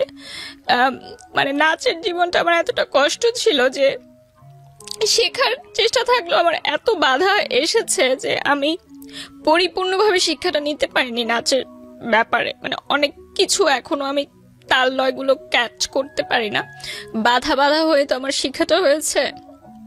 তো আমার যখন নাচ নিয়ে বাসায় প্রবলেম হচ্ছিল, তখন কিন্তু আমাকে বাসা থেকে, মানে বিয়ের আগের কথা বলছি, আমি এটা অ্যাড করছি, যে তখন কিন্তু আমাকে অফ করে দেওয়া হয়েছিল নাচের প্রোগ্রামটা, অফ করে দেওয়া হয়েছিল নাচের ক্লাসটা। তখন আমি বাসায় না জানিয়ে নাচের ক্লাস করতে যেতাম, এবং আমার টিফিনের টাকা বাঁচিয়ে আমি বাফার 300 টাকা ছিল তখন বেতন, সে 300 টাকা দিতাম। আমি না খেয়ে থাকতাম, টিফিনের জন্য আমাদের যে টাকাটা দিত ওটা আমি বাঁচিয়ে রাখতাম নাচের ক্লাসের বেতনটা দেওয়ার জন্য। তো আমি যখন আমার ইন্টার পরীক্ষার আগের কথা বলছি, যে এসএসসিতে আমার রেজাল্ট অনেক খারাপ হয় ওই রিলেশনশিপের কারণে। তো ইন্টার সেকেন্ড ইয়ারের আগে আমার ফ্যামিলি থেকে বলে যে নাচটা এখন অফ রাখো, কারণ তোমার সামনে বোর্ড পরীক্ষা। বাট তখন আমি নাচটা কন্টিনিউ রাখি, এবং আমি মানে কলেজ ড্রেস পরে আমি নাচের ক্লাসে যেতাম, মানে প্রাইভেট পড়ার নাম দিয়ে মিথ্যা কথা বলে যেতাম। তখন আমার গুরুজি আমাকে বলেছিলেন যে তুমি একদিন অনেক বড় কিছু করতে পারবা।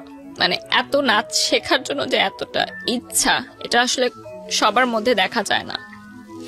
তো ওই সময় যখন আমার নাচটা বন্ধ হয়ে গেল, তখন আমার গুরুজি বললেন যে ঠিক আছে, সমস্যা নাই, বিয়ে হয়েছে, সংসার করো, পরে কখনো নাচ শেখা আবার শুরু করো, নাচ শেখার তো কোনো বয়সের শেষ নাই, বাট হাজবেন্ড যেটা বলে সেটা শোনা উচিত। তো শেষ হয়ে গেল আমার নাচের লাইফ, শুধুমাত্র পড়াশোনা। তো একটা সময় গিয়ে দেখা গেল যে আমি অ্যাক্সিডেন্টলি কনসিভ করি বিয়ের পরই। তো কনসিভ করার পর আমার মা বিয়ের আগেই বলে দিয়েছিল যে আমি বিয়ে দিচ্ছি তোমাকে, মানে আমার মেয়ের সাথে, কিন্তু আমার মেয়ের পড়াশোনায় কোনো হ্যাম্পার হওয়া যাবে না। যখন আমি দেখলাম যে আমি কনসিভ করেছি অ্যাক্সিডেন্টলি, তখন আমার হাজবেন্ড বলল যে এখন যদি আমি মানে কনসিভ করি তাহলে তো আমার সেমিস্টারটা ড্রপ করবে, তার মানে আমার পড়াশোনা কিন্তু একদমই স্টপ হয়ে যাচ্ছে। তো উনি ডিসাইড করলেন যে আমরা বাচ্চাটা রাখবো না। এটা আমার সিদ্ধান্ত ছিল না, কারণ ওই সময় আমি কিন্তু ইমোশনাল ছিলাম এবং আমি কিন্তু রাখতে চেয়েছিলাম বাচ্চাটা। সে বলল যে আমরা এটা নিব না, কারণ তোমার মা আমাকে অনেক আশা করে তোমাকে দিয়েছে, তো আমি যদি এখন তার কথাটা না রাখি এটা ভালো দেখায় না, আর আমি এখনো প্রিপেয়ার্ড না। তো ওই বয়সে যখন আমি ফার্স্ট প্রেগনেন্ট হলাম, সেদিন থেকে প্রথম আমি আমার এক্স বয়ফ্রেন্ডকে ফোন দেওয়াটা অফ করে দিই। আচ্ছা। কারণ আমার ভেতরে একটা অন্যরকম একটা ফিলিংস কাজ করা শুরু করে। মানে কিছুদিন, জাস্ট এক সপ্তাহ আমরা সময় নিয়েছিলাম ভাবার যে আমরা এটা কি করব, মানে আমরা কি মেন্টালি প্রিপেয়ার্ড এই বেবিটার জন্য নাকি না। তো সেই এক সপ্তাহের মধ্যে আমার মানসিকতা টোটালি চেঞ্জ হয়ে যায় যে না, আমার লাইফ চেঞ্জ হয়ে গেছে, আমি আরেকজনের বাচ্চার মা হচ্ছি, সো আমি তাকে ফোন দিব না আর, এটা তাহলে আমার বাচ্চার সাথে অন্যায় করা হবে। সেদিন থেকে আমি ডিসিশন নেই যে আমি তার সাথে আর কোনো কন্ট্যাক্ট করব না, এবং আমি কন্ট্যাক্ট করিও না, টোটালি অফ করে দিই। তো আমার হাজব্যান্ড একটু রাগে ছিলেন প্রথম থেকেই, অফিসের প্রেশারে থাকতেন, এই জন্য হয়তো রাগ করতেন। তো আমি একদিন প্রথম বলি যে আমাদের ইউনিভার্সিটি তখন ফ্ল্যাশ মবের একটা ট্রেন্ড শুরু হয়, তো ফ্ল্যাশ মবে আমাকে, যেহেতু আমি নাচ করতাম, এটা জানতো ইউনিভার্সিটিতে অনেকে, তো তারা বলে যে ফ্ল্যাশ মবে আমি সামনে দাঁড়াবো, আমার একটা অ্যাক্ট করতে হবে। তো আমি আমার হাজব্যান্ডকে বাসায় বলি, তো সেদিন প্রথম সে আমার গায়ে হাত তুলে, এই নাচকে কেন্দ্র করে। হ্যাঁ, মানে গায়ে হাত তুলে যে নাচ মানা করার পরও কেন তুমি ভার্সিটিতে এটা জানালে, এবং তোমাকে কেন বললো ফ্ল্যাশ মবের জন্য, মানে তোমাকে বললো কেন, মানে আমি তো মানা করেছি। বিয়ের আগে কি আপনি এই বিষয়গুলো নিয়ে কথা বলেনি তার সঙ্গে, যে আমার নাচ বা আমার অন্যান্য জায়গাগুলো, এগুলো তো ফার্স্ট সবকিছু হয়েছে যে মানে আপনি এই বিষয়গুলো নিয়ে কথা বলতে পারেন? কথা বলা হয়নি, বাট তখন এই বিষয়গুলো উঠেনি আসলে। তার পরিবারে যাওয়ার পর আমি বুঝতে পেরেছি, বা তার পরিবার থেকে আমাকে বলেছে যে এরকম করা যাবে না। তো যেদিন ফ্ল্যাশ মবের রেকর্ডিং হয় সবাই রেডি ছিল, তো আমার ফ্রেন্ডরা, আমার ইউনিভার্সিটির ফ্রেন্ডরা আমাকে সমানে ফোন দিচ্ছে যে তুই কই, সবাই তো তোর জন্য ওয়েট করতেছে। তো আমি বলছি আমি একটু অসুস্থ, আমি আসতে পারবো না, কারণ আমি ডোমেস্টিক ভায়োলেন্সের বিষয়গুলো আমি তো অবভিয়াসলি ভার্সিটির ফ্রেন্ডদেরকে, শুধুমাত্র কারণ আমি অ্যাটেন্ড করলে আমাকে তো ফ্ল্যাশ মবে অ্যাটেন্ড করতে হবে এবং আমাকে বলতে তো হবে যে আমি কেন করছি না। সো আমি যাইনি ওই দিন ইউনিভার্সিটিতে। ওই দিন থেকে শুরু হয় আমার ডোমেস্টিক ভায়োলেন্সের যে বিষয়টা। তো এরপর থেকে আমার শ্বশুরবাড়ি থেকে নানানভাবে আমাকে বিভিন্ন কথাবার্তায় মানসিক নির্যাতন করা হতো, বিভিন্ন ছোটখাটো কথাতেই। যেহেতু রান্না পারতাম না, আমি ট্রাই করতাম, বাট ওই বয়সটা তো অতটা আমি পারতাম না হয়তো, বা এত কিছু বুঝতাম না যে কার সামনে কি বলতে হবে বা কিরকম। তো এই বিষয়গুলো নিয়ে আমার শ্বশুরবাড়িতে অনেক কমপ্লেইন ছিল আমার নামে। এবং বিয়ের প্রথম দিন সকালবেলা মিষ্টি জাতীয় কিছু মনে হয় বানাতে হয়, এটা আমার জানা ছিল না। করেন লাগে, মানে সত্যি করতে হয়? হ্যাঁ, করতে হয় নাকি, হয়তো এটা দেশ ওয়াইজ হয়তো ডিফারেন্ট থাকে, চিটাগং এর হয়তো বা অন্য কোনো ডেতে, বা এটা তো অনেকের ফ্যামিলি ট্র্যাডিশন থাকে। তা আমি সেরকম যেহেতু কিছু করিনি, আমি এই জন্য হয়তো অনেক সময় কথা আমাকে বলে, মানে they are not happy with me. Okay. এবং তারা আমার ফ্যামিলি নিয়েও অতটা হ্যাপি ছিল না। একটা টাইমে তাদের ফ্যামিলি থেকে একজন বলে, আমি নাম মেনশন করব না, যে এখানে কারণ আমি আমরা এখন পর্যন্ত মেনশন করিনি, রাইট, ইনলস থেকে একজন বলে যে আমার ফ্যামিলি থেকে তো তারা যে সম্পত্তি আছে আমার নামে বা কিছু যদি দেয়, তো সেটাতে তো আমার হাজব্যান্ড একটা বিজনেস করতে পারে, কেন সেটা দিচ্ছে না। মানে তারা চাইলেই তো তাদের জামাইকে অ্যাফোর্ড করতে পারে, যদিও আমার ফ্যামিলি মিডল ক্লাস ছিল, তারপরও যে সম্পত্তিগুলো থাকে, জমি জমা আসলে বিষয়াদি। তো এই বিষয়টা আমি আমার ফ্যামিলিতে জানাই, এবং আমার ফ্যামিলি সেটা মানে বলে যে এটা তো ঠিক না যেটা তারা বলছে আমাকে। তো যাই হোক, এই টাইমের মধ্যেই আমার হাজব্যান্ড ফার্স্ট স্ট্রোক করে। হ্যাঁ, মাইল্ড স্ট্রোক করে। এটা একটা মানে কাজের প্রেশারেই হতে পারে, বা ফ্যামিলির প্রেশারেও হতে পারে। আমার সাথে কোনো সমস্যার কারণে না, মানে কোনো ঝামেলার কারণে না। সুস্থ মানুষ ছিল, হঠাৎ রাতে মানে তার হাই প্রেশার ছিল অনেক, এটার কারণে হতো। তো ইউনাইটেড হসপিটালে তাকে নিয়ে যাওয়া হয় এবং সেদিন সে আমার বাসাতেই ছিল, মানে আমার মায়ের বাসাতেই ছিল। আমরা নিয়ে যাই তাকে হসপিটালে। তো আইসিইউতে সে ছিল 2 রাত। তো সেই বয়সে আসলে এত কিছু বুঝে ওঠার আগেই মানে এরকম ছিল যে সে বেঁচে ফিরবে কি না জানি না। আইসিইউতে গেলে যেটা হয় আর কি, এবং স্ট্রোক করেছে সে, এবং খুব ভালোভাবে। আমার এখনো মনে আছে ওই দিন আমি মানে ইউনাইটেডের আইসিইউ সামনে তো মানে বসার কোনো প্লেস নেই, আমি সিঁড়িতে বসেছিলাম সারা রাত, মানে রাত 12:30-1টার দিকে ঘটনা। আমি ভোর পর্যন্ত আমি বসেছিলাম এবং মানে আমি জানি না যে কি হবে, এবং আমার তখন ফার্স্ট টাইম মনে হয়েছে যে আমার লাইফটা কিরকম হওয়ার কথা ছিল। আমার সাথে যে ফ্রেন্ডরা তারা এখন ফুচকা খাচ্ছে, প্রেম করছে, মুভি দেখতে যাচ্ছে, গান শিখছে, ফ্রেন্ডদের সাথে হ্যাং আউট করছে, সুন্দর সুন্দর কাপড় পরছে। আমি আইসিইউর সামনে এইভাবে বসে আছি। এটা তো আমার লাইফ হওয়ার কথা ছিল না। আমি তো আমার লাইফটা কিভাবে দেখতে চাইনি, এবং সেটা আমার ভুলের জন্যই। কিন্তু আমি কিন্তু কাউকে ব্লেম করতে পারবো না যেটা তাদের ভুলের জন্য। আমার লাইফ কিন্তু আজকে আমার ভুলের জন্যই এমন। তো ভোরের দিকে আমার দেবর এসে আমাকে একটা জুস কিনে দিল, জুস খেলাম, কারণ আমিও নিজেও অসুস্থ হয়ে যাচ্ছিলাম আসলে ওই সময়টায়। তো যাই হোক, দুপুরের দিকে ডক্টর আসে, ইউনাইটেডের 2টার সময় ডক্টর আসে আবার দুপুরবেলা চেক আপ করার জন্য। তখন বলে যে আপনার হাজব্যান্ড ঠিক আছে, কোনো চিন্তার বিষয় নেই, ওনাকে আমরা HDR বা কি যেন একটা বলে ওখানে ট্রান্সফার করে দিচ্ছি, কালকে ডিসচার্জ হয়ে যাবে। তো গেল আরেকটা ধাক্কা গেল আমার লাইফের উপর দিয়ে। তার কয়েক মাসের মধ্যেই আমার হাজবেন্ডের আরেকটা জটিল রোগ ধরা পড়ে, এবং সেটা বেশ জটিল ছিল। আমি এখন বলতে পারবো না হয়তো স্ক্রিনে, তার হয়তো কোনো ক্ষতি হোক না, ঠিক আছে, আমরা জানতে চাই না। যেটার কারণে তার খাবার দাবার অনেক রেস্ট্রিক্টেড হয়ে যায়, এবং এটা বাই জেনারেশন ছিল এই রোগটা। তো দেখা যায় যে খুব পরিমিত হয়ে যায় তার লাইফ স্টাইলটা, এবং একটা অপারেশন হয়, মেজর অপারেশনের পর তার বেশ কয়েকদিন বেড রেস্টে থাকতে হয়। তো তখন কিন্তু একটা ডিস্টেন্স ক্রিয়েট হয়, মানে হাজব্যান্ড ওয়াইফের যে রিলেশনটা থাকে সেটার ব্যাপারে ডিস্টেন্স ক্রিয়েট হয়। প্রায় 1 বছর এর মতো ছিল সেটা। 1 ইয়ার। এবং এমনও ছিল না যে এর আগেও খুব বেশি মানে ভালো ছিল, সুখকর ছিল ওই লাইফটা। তারপরও 1 বছরের ডিস্টেন্স আমার মনে হয় যে অনেক কিছু চেঞ্জ হয়। কারণ একটা হাজবেন্ড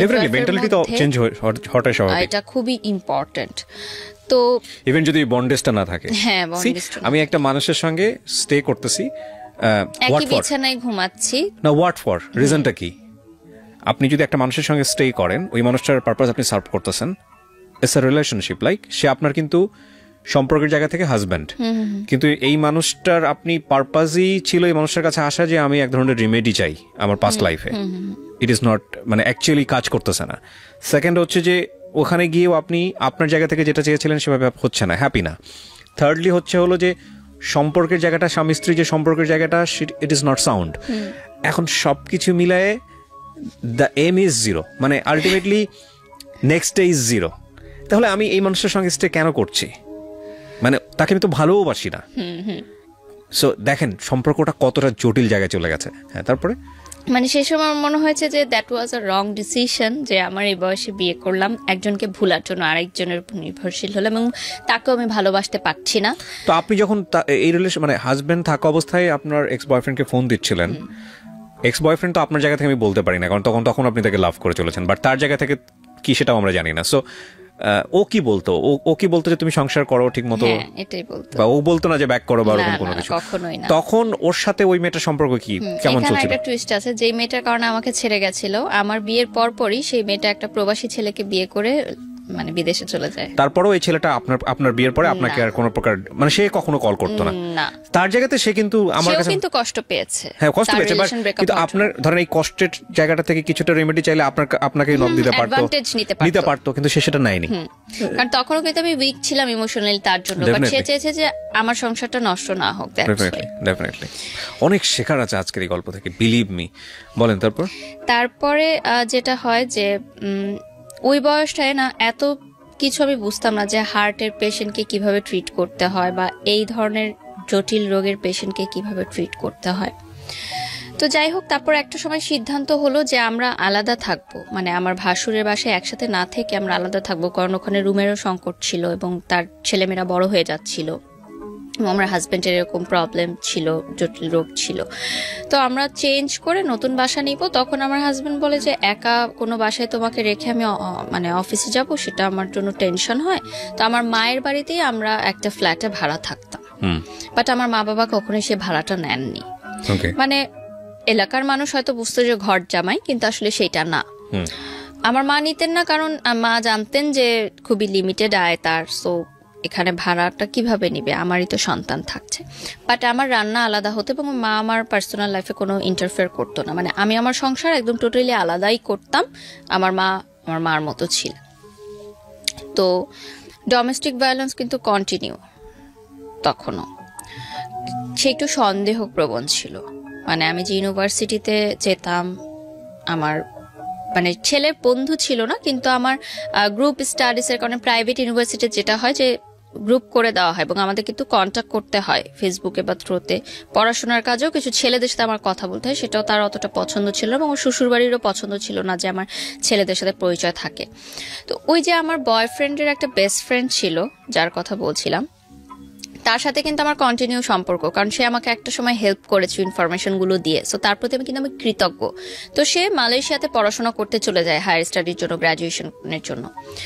তো সে এত বছর পর মালয়েশিয়া থেকে যখন ব্যাক করে, সে বলে যে আমরা চলো দেখা করি। তাকে আমি জাস্ট ভাই ডাকতাম এবং সে আমাকে ছোট বোনের মতোই করতো। তো তার সাথে দেখা হয় এত বছর পর, মনে হয় যে আমি মন খুলে কথা বলতে পারছি, আমার কথাগুলো বলতে পারছি। যদি আমার কোনো ফ্রেন্ড ছিল না, আমি বারবার এই কথাটা মেনশন করছি যে ফ্রেন্ড থাকলে হয়তো আমি অনেক কিছু শেয়ার করতে পারতাম এবং অনেক ভুলগুলো আমি শুধরাতে পারতাম, যেহেতু আমি প্রচুর ইন্ট্রোভার্ট ছিলাম। এবং কলেজ চেঞ্জ হওয়ার কারণে আর আমার সব ফ্রেন্ডরা ইডেনে ভর্তি হয়, আইইউবিতে কেউ ভর্তি হয় না। সো নতুন পরিবেশের কারণে ওটা ফ্রেন্ডশিপটা অতভাবে গড়ে ওঠেনি। তো তারপর যেটা হয় যে আমার শ্বশুরবাড়ি থেকে বলে যে আমি প্রাইভেট ইউনিভার্সিটিতে পড়তে পারবো না, পড়লে আমাকে কোনো সরকারি কলেজে পড়তে হবে। না, কিন্তু আড্ডার জায়গায় ছিলেন আপনি, ছেলেটার সঙ্গে আপনি আড্ডা দিবেন, হ্যাঁ ওটা বলছি। তো এই কথাগুলো আমি তাকে বলি যে আমার শ্বশুরবাড়ি থেকে আমার নাচ বন্ধ করে দিয়েছে, এখন আমার পড়াশোনা নিয়েও প্রবলেম করছে। কিন্তু ভাইয়া সবসময় বলে যে না, এখন তোমার বিয়ে হয়ে গেছে, এখন তোমাকে অনেক কিছু মেনে চলতে হবে, তুমি এভাবেই চলো। দেখো তোমার শ্বশুরবাড়ি যেভাবে বলে অ্যাডজাস্ট করে চলো, অ্যাডজাস্ট করে চলতে হয়, সব মেয়েদেরই ভাবে চলতে হয়। উনি সবসময় আমাকে বোঝাতো। তো উনি আমাকে কিছু চকলেট দেয়, মানে বিদেশ থেকে আসলে তো চকলেটই গিফট নিয়ে আসে। তো আমি যখন বাসায় এসে আমার হাজবেন্ডকে বলি যে উনি এসেছিল, আমাকে চকলেট গিফট করেছে, তখন ওই যে ডোমেস্টিক ভায়োলেন্স শিকার হই আমি। তো এটা না আমার কাছে মনে হচ্ছিল যে এটা কেন হচ্ছে, এটা তো আসলে হওয়ার না। আপনার বাবা আপনার গায়ে হাত তুলতো কখনো? ওই যে প্রেম করার কারণে তুলেছে, এছাড়া কখনো তুলতেন। আমার বাবা কখনো তুলেননি, মা তুলতেন। সেটা কিন্তু আমার দোষে, ঠিক আছে, বাট ওরকম না। কিন্তু পরবর্তীতে কিন্তু সন্তান কিন্তু সন্তানই, সবাই ছোটবেলায় মার খেয়েছে বাবা মার হাতে, ওইটা কিন্তু ডোমেস্টিক ভায়োলেন্সের পর্যায়ে পড়ে না। যদি না এক্সট্রিম হয় তখন আমরা সেটাকে বলতে পারি। কিন্তু কজ কি ছিল? মানে আপনি ওনার সঙ্গে দেখা করেছেন এই কারণে? দেখা করেছি, এজন্য সন্দেহ করতে আপনাকে? সন্দেহপ্রবণ ছিল, কারণ আমি ছোট ছিলাম তার চেয়ে বয়সে, এজন্য হয়তো। এবং আমার তখন ফেসবুকে প্রচুর ছেলেরা আমাকে নক দিত, কারণ আমাকে দেখে বোঝা যেত না যে আমি ম্যারিড। এবং ইউনিভার্সিটিতেও ছেলেরও নক দিত, কারণ ওই বয়সটায় আসলে আমি যে ম্যারিড ওরকম একটা লুকও আমার ছিল না আসলে যে আমি ম্যারিড। তো সব দিক থেকে সমস্যা বলছিল যে আমি পড়াশোনা করতে পারবো না, আমি ইউনিভার্সিটি যেতে পারবো না, কারণ ইউনিভার্সিটিতে গেলেই আমি দেখা যাবে বাইরে যাচ্ছি। মানে এটা আপনার বাড়িতে বসেই এই ঘটনা? কিন্তু আমার মা বাবা বা ফ্যামিলিকে আমি কখনো এগুলো বুঝতে দেইনি, মানে এই জায়গাগুলোতে ইন্টারফেয়ার করতে দেননি যে আমার সংসারের জীবনে। আমার যে প্রেগন্যান্ট, তারপর আমি বলবো যে মানসিকভাবেও অনেক আমাকে হ্যারাস করা হতো। আমার শ্বশুরবাড়ির লোকজনদের নানান মন্তব্যে আমি প্রচুর কষ্ট পেতাম মানসিকভাবে। সেই কথাগুলো আমি এখন হয়তো বলবো না, কারণ তাদের একটা সোশ্যাল স্ট্যাটাস আছে, বাট খুবই কষ্টদায়ক। অ্যাকচুয়ালি বোথ সাইড থেকে বিষয়টা ম্যাচ ছিল না। তো যেটা হয় যে একটা সময় পর আমার মনে হয় যে তার সন্দেহ প্রবণতাটা অনেক বেড়ে গেছে এবং সে কোনো কিছু সহজভাবে নিতে পারছে না। ইন দ্য মিড টাইম আমি সোশ্যাল মিডিয়াতে কিছু গার্লস গ্রুপ থাকে না, তখন সেই গার্লস গ্রুপে আমার ছবি পোস্ট করতাম, আমার শ্বশুরবাড়ির ছবি পোস্ট করতাম, হাজব্যান্ডের, এবং কি রান্না করলাম ডেলি রান্নার ছবিগুলো পোস্ট করতাম। তো খুব ভালো রেসপন্স আসতো, হাজার হাজার লাইক কমেন্ট আসতো। মেয়েরা আমাকে খুব পছন্দ করতো যে মেয়েদের এখন এরকমও স্বপ্ন থাকে যে বিয়ে করে লাইফ সংসার সেট করবে, কারণ মেয়েদের তো অনেক ধরনের গোল থাকে। বাট আমি আমার সংসার, হাজবেন্ড সবকিছু নিয়ে হ্যাপি থাকার চেষ্টা করতাম, মানে সোশ্যাল মিডিয়াতে যেটা আমি দেখাতাম। তো সবাই আমাকে খুব প্রেস করতো। তো এর মধ্যে একজন আমাকে নক দেয় যে আপু আমার একটা নতুন পেজ আছে। তখন নতুন নতুন কিন্তু মেয়েরা বিজনেস স্টার্ট করে, যে ফেসবুকে লাইভ করে, জামা কাপড় বিক্রি করে। এখন এটা খুবই অ্যাভেলেবল, বাট যে সময়ের কথা বলছি 2014-15 কথা, তখন মাত্র শুরু হলো। তো আমারই পরিচিত একটা মেয়ে ইউনিভার্সিটির, ও আমাকে বলে যে আমার কয়েকটা শাড়ি আর ড্রেস আছে, তুমি পরে একটু ছবি তুলে দিবে। ওটাও কিন্তু তেমন ফটোশুট না যে স্টুডিওতে গিয়ে হবে, বাসায় ঘরোয়া ভাবে ও মোবাইলেই কিছু ছবি তুলবে। জাস্ট ওর বাসায় একটা সুন্দর টেরাস আছে ওখানে। তো আমি আমার হাজবেন্ডকে বলি যে আমি এরকম করতে চাই। সে বলে যে না, ফটোশুট তো করা যাবে না, মানে মিডিয়া রিলেটেড কোনো কাজই করা যাবে না। তো ওই মেয়েটা আমাকে অনেক রিকোয়েস্ট করে। তো আমি বলি যে আচ্ছা ঠিক আছে, আমি ছবিটা তুলবো, বাট এই যে ছবিটা বেশি জায়গায় তুমি প্রকাশ করো না, কারণ আমার হাজবেন্ড জানে না। তো আমি যাই, ইউনিভার্সিটি শেষ হওয়ার পর আমি ছবিগুলো তুলি, এবং আমার মনে হয় কি যে আমি হয়তো কাজটা শেষ করে বাসায় এসে যদি তাকে বলি তাহলে হয়তো জিনিসটা ইজি হয়ে যাবে। আর বিষয়টা তো এমন না যে খুব মানে বিলবোর্ড হয়ে যাচ্ছে আমার, আমি টেলিভিশনে চলে আসছি। এটা জাস্ট একটা অনলাইন পেজের জন্য, এবং সেই পেজটা জাস্ট নতুন একটা পেজ, জাস্ট ছবিগুলো দেওয়ার জন্য। তোর বাসায় যাই আমি, ও আমার 2টা শাড়ি 2টা ড্রেস পরে ছবি তুলে, ওর মোবাইলেই তুলে রুমের মধ্যে। তো ছবিগুলো পাবলিশ হওয়ার প্রায় কয়েক সপ্তাহ পর হয়, তার কোন এক কলিগ সেই ছবিটার স্ক্রিনশট তাকে দেয়। তো ইন দ্য মিড টাইম আমি বলেছি যে আমার একটা ফ্রেন্ডের এরকম ড্রেস দিয়েছিল, আমি পরে ছবি তুলেছি। তো সে অতটা করেনি যে ঠিক আছে, মানে ফটোশুট টাইপ এটা বলিনি। তারপর যখন তার কলিগরা একটা ছবি দিল, তারপর ওই যে সেম ডোমেস্টিক ভায়োলেন্স। তো আমার কথা হচ্ছে যে আমি তো খারাপ কিছু করিনি, আমি তো অন্যায় কিছু করিনি, আর আমাকে কেন এরকম মানে ফেস করতে হবে? সবই তো আমি স্যাক্রিফাইস করলাম, সবই তো করলাম, নাচটাও ছেড়ে দিলাম, তাহলে কেন এই ছোট ছোট বিষয়গুলো আমাকে দেওয়া হচ্ছে? ইন্টারেস্টিং না বিষয়টা, মানে সে প্রথম কথা হচ্ছে মানে আপনার জায়গা থেকে আপনি যেভাবে বলছেন যে সমস্ত কিছু জেনে শুনেই আপনাকে বিয়েটা করেছে, 1। 2 নম্বর হচ্ছে যে আলটিমেটলি আপনি যেটা বললেন যে 14 বছর বয়সের ডিফারেন্স ছিল, সো আপনাকে সে কোনো না কোনোভাবে হ্যান্ডেল করতে পারবে এই সিচুয়েশনগুলোতে।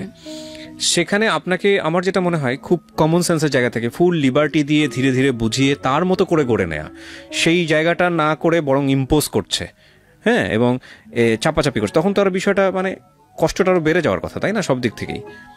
একদিন এরকম হচ্ছিল, তো আমার মা সামহাও এই ফ্ল্যাটে আসে হয়তো আমাদেরকে ডাকতে। তো গেটটা খোলা ছিল, তো সে দেখে যে আমার হাজবেন্ড এটা করছে, গায়ে হাত তুলছে। ওই দিনই আর কি সেপারেশনটা হয় আমাদের। ও, আমার মা বলে যে হোয়াট ইজ দিস, মানে ওইটা ওই দিন আমার ফার্স্ট আমার মা দেখে যে এগুলো হচ্ছে ঘরের ভিতর, বাট সে জানে না। তো আমার মা বলে যে তুমি বের হয়ে যাও বাসা থেকে। মানে স্বাভাবিকভাবে একটা মা কখনই এটা দেখতে পারবে না যে তার সন্তান এরকম কিছু একটা হ্যারাসের শিকার হচ্ছে, সে বলতে পারছে না। তো আমার হাজবেন্ড বলে যে সংসার করব না, তো চলে যায়। সেদিন প্রথম সেপারেশনটা শুরু হয়, মানে রোজার আগ দিয়ে এই ঘটনাটা। তো আমি ভাবি যে ঠিক আছে, রাগ হয়েছে, আবার ফিরে আসবে, তখনও পর্যন্ত কিন্তু ডিভোর্স বা সেপারেশন এই ধরনের কোনো কিছু আমার মাথায় নেই, আমার ফ্যামিলির মাথায় নেই। কারণ বিয়ে হয়ে গেছে তো হয়ে গেছে, এখানে আর কোনো সেকেন্ড থটস নাই। মার খেলেও তোমাকে থাকতে হবে এই ঘরে, এবং হোয়াট এভার ইট ইজ তোমাকে এইখানেই থাকতে হবে, যেটা আমার না, বাংলাদেশের বেশিরভাগ মেয়েদেরই এটাই মানসিকতা। এবং আমি তো দেখি এখন, যেহেতু আমি সোশ্যাল মিডিয়াতে অনেক অ্যাক্টিভ, দেখি যে আমাদের বাংলাদেশে হাজার হাজার ঘরে মেয়েরা ডোমেস্টিক ভায়োলেন্সের শিকার হয় এবং তারা কিছু বলতে পারে না, দ্যাটস ওয়াই তারা সেটা মুখ বুজে সহ্য করে। এবং আরেকটা কথা যে ইকোনমিক্যাল ডিপেন্ডেন্সি থাকে না তাদের, যেটা সেই সময় আমারও ছিল না, আমি কিন্তু স্টুডেন্ট ছিলাম। আমার হাজব্যান্ড যখন চলে যায়, আমার বাসায় আমার এখনো মনে আছে যে আমার ড্রয়ার খুলে দেখে আমি 10 টাকার নোট আছে শুধুমাত্র, আর কোনো টাকা নেই আমার কাছে, এবং আমার তো কোনো ইনকাম নাই সেই মুহূর্তে। আর একটা মেয়ে হচ্ছে হাজব্যান্ডের চলে যাওয়ার পর বাবা মার কাছে মানে টাকা চাওয়াটা যে কতটা কষ্টের, মানে ওটার চেয়ে ভালো হয় যে দুইটা মাটি ফাঁক হয়ে যাক, আমি নিচে চলে যাই। মানে যারা এইটার কখনো সম্মুখীন হয়েছেন তারা হয়তো বুঝতে পারবেন, এখন হয়তো ভাবছে যে মা বাবার কাছে তো টাকা চাওয়াই যায়, কিন্তু সংসার ভেঙে আমি কিন্তু আরেকজনের বাসায় চলে গেছি, এবং মেয়েরা কিন্তু পরের ঘরের হয় সবসময়। সেই ঘরটা ভেঙে যখন আমি আসি, তখন কিন্তু আমার বাবা মার কাছে টাকা চাওয়াটা কিন্তু এতটা ইজি না কারোর জন্য। যদি সেটাই হতো তাহলে কিন্তু আমাদের বাংলাদেশের মেয়েরা বা সারা বিশ্বে যারা হ্যারাসমেন্টের শিকার হচ্ছে তারা কিন্তু প্রতিবাদ করতো, যদিও এখন অনেক বেড়েছে এটা, বাট তারপরে মিডল ক্লাস বা লোয়ার মিডল ক্লাস ওরা এখনো পারে না, শুধুমাত্র তাদের ইকোনমিক্যাল সাপোর্টটা নাই বলে। তো সেপারেশনের পর সে আমার সাথে কোনো কন্ট্যাক্ট করে না, দিনের পর দিন চলে যায়, মাসের পর মাস চলে যায়, সে কোনো কন্ট্যাক্ট করে না। এবং আমি কিন্তু স্টিল ওই ফ্ল্যাটে আছি, এবং আমি ট্রমাটাইজড হয়ে গেছি একা থাকতে থাকতে। কারণ আমি একা থাকতে খুব ভয় পেতাম ছোটবেলা থেকে। আমি আমার ভাইয়ের সাথে শেয়ারের রুমে থাকতাম, বা বিয়ের পর কখনোই আমার হাজব্যান্ডের থেকে আলাদা আমি থাকিনি। সো হঠাৎ করে ওই ফ্ল্যাটে একা থাকাটা কিন্তু আমার জন্য একটা খুব মানসিক চাপ, ট্রমাটাইজড হয়ে গেছি আমি। সো আমার মা আমাকে 1 মাস পর নিয়ে আসলো তার ফ্ল্যাটে, যে ওখানে থাকার দরকার নেই, ফ্ল্যাটটা তালা দিয়ে দাও, দরকার নেই ওখানে থাকার, সে আসলে আবার তুমি করো। তো আমি তার সাথে প্রচুর কন্ট্যাক্ট করার ট্রাই করি, প্রতিদিনই কন্ট্যাক্ট করার ট্রাই করি, বাট না সে আমার ফোন ধরে, না মেসেজের রিপ্লাই দেয়। ইভেন তার ফ্যামিলি মেম্বার্সরাও একটা মানুষ আমাকে ফোন দেয়নি, আমার ফ্যামিলিকে ফোন দেয়নি। মানে জিনিসটা খুব অবাক না? কেউ বললে হয়তো বিশ্বাস করবে না যে একটা স্বামী স্ত্রীর ঝগড়া হলে কিন্তু শ্বশুরবাড়ি থেকেই আগে ফোনটা আসে যে কি হয়েছে তোমাদের, আমাদেরকে বলো, কি সমস্যার সমাধান করি আমরা, বা না করি কি হবে। আমার মাও খুব অবাক হয়েছে ওই সময় যে একটা মানুষ পর্যন্ত ফোন দিল না আমাদেরকে, যে এত বড় একটা ঘটনা হয়ে গেল। এবং আমি আমার দেবরের কাছ থেকে জানতে পেরেছি যে সে তাদের সাথেই আছে ওই বাসাতেই, এবং তারা এরকম একটা পরিকল্পনা করছে তাকে সেকেন্ড ম্যারেজ দেওয়ার, মানে আরেকটা বিয়ে দেওয়ার তাদের পছন্দের মেয়ের সাথে, যেহেতু তারা আমাকে পছন্দ করতেন না। আমার সাথে কিন্তু তখন ডিভোর্স হয়নি, সেপারেশন চলছে। তো আমার মাই ফোন দিল, যেহেতু আমরা মেয়ে পক্ষ, আমরাই ফোন দিলাম, ঠিক আছে, যে তাও সংসারটা টিকুক। তো আমার ননাসের সাথে কথা হয় বা ভাবির সাথে কথা হয়, তারা বলে যে এটা তার ব্যাপার পার্সোনাল, আমরা নো কমেন্টস। তাদের কোনো কমেন্টস নাই এই বিষয়ে, তাদের কিছু বলার নাই, এই বিষয়টা নিয়ে তাদের কিছু বলার নাই, এটা যা ডিসিশন হবে সে দিবে। তো আমার বাবা মা ফার্স্ট থেকেই আমাদের মানে বিয়ের পর থেকে মানে বিষয়টা কেমন যেন মেনে নিতে পারতো না। আমার মা হয়তো বুঝতো, আমাকে বলতো না যে আই এম নট হ্যাপি। ওই চেহারার একটা গ্লো থাকে না বিয়ের পর যে আসে মেয়েদের, ওই জিনিসটা না আমার কখনো আসেনি। তো আমার মা সামহাও বুঝতে পারতো যে I am not happy, but সে আমাকে কখনো ডাইরেক্ট হয়তো প্রশ্ন করতো না। শুধু একদিনই প্রশ্ন করেছিল যে আমি অনেকদিন পর শ্বশুরবাড়ি থেকে এসেছিলাম, আমার মানে পুরো আমি কালো হয়ে গেছিলাম। তখন আমার মা জিজ্ঞাসা করেছিল যে তুমি রোদ্রে কোথাও যাও যে এত কালো হলো? তা আমি বলছিলাম যে আমার কাপড়গুলো আমি রোদে দিতে চাই, মানে বালতি ভরে কাপড় রোদে দিতে যেতাম। তো কড়া রোদের কারণে আমার স্কিন পুড়ে যেত, আমার আবার সান লাগলে তাড়াতাড়ি স্কিন পুড়ে যায়। তো তখন আমার মা জাস্ট একটা কথা বলেছিল যে আমি চাইনি আমার মেয়ের জীবনটা এরকম হোক। মানে এই জন্য তো সে আমাকে পড়াশোনা শিখায়নি আসলে। হ্যাঁ, অবভিয়াসলি উইথ ডিউ রেসপেক্ট, বাসার কাজ যারা করে ইটস ওকে, বাট শুধুমাত্রই যে এইটাই হবে আমার জীবন সেটা সে কখনো চায়, যেহেতু সে একজন কলেজের প্রফেসর, একটি স্বনামধন্য কলেজের প্রফেসর, আমার বাবা বুয়েট থেকে পাশ করা আর্কিটেক্ট। সো আমাদের ফ্যামিলি ব্যাকগ্রাউন্ড কিন্তু ওরকম না যে আমার চাচা ডাক্তার ছিলেন একজন, আমার অন্য চাচা প্রাইভেট টেলিকোম্পানিতে জব করেন, মানে সবাই খুব হাই পজিশনে আছেন। সেই জায়গা থেকে আমি এরকম হলাম। তো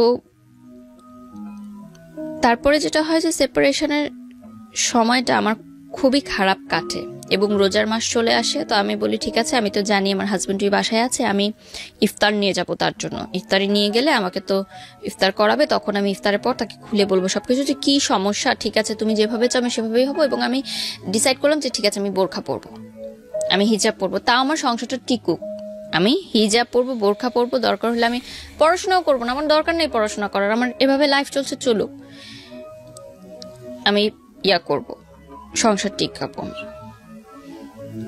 তারপরে নিচে যখন গেলাম আমার শ্বশুর বাড়িতে, আমাকে ঢুকতে দিল না বাসায়।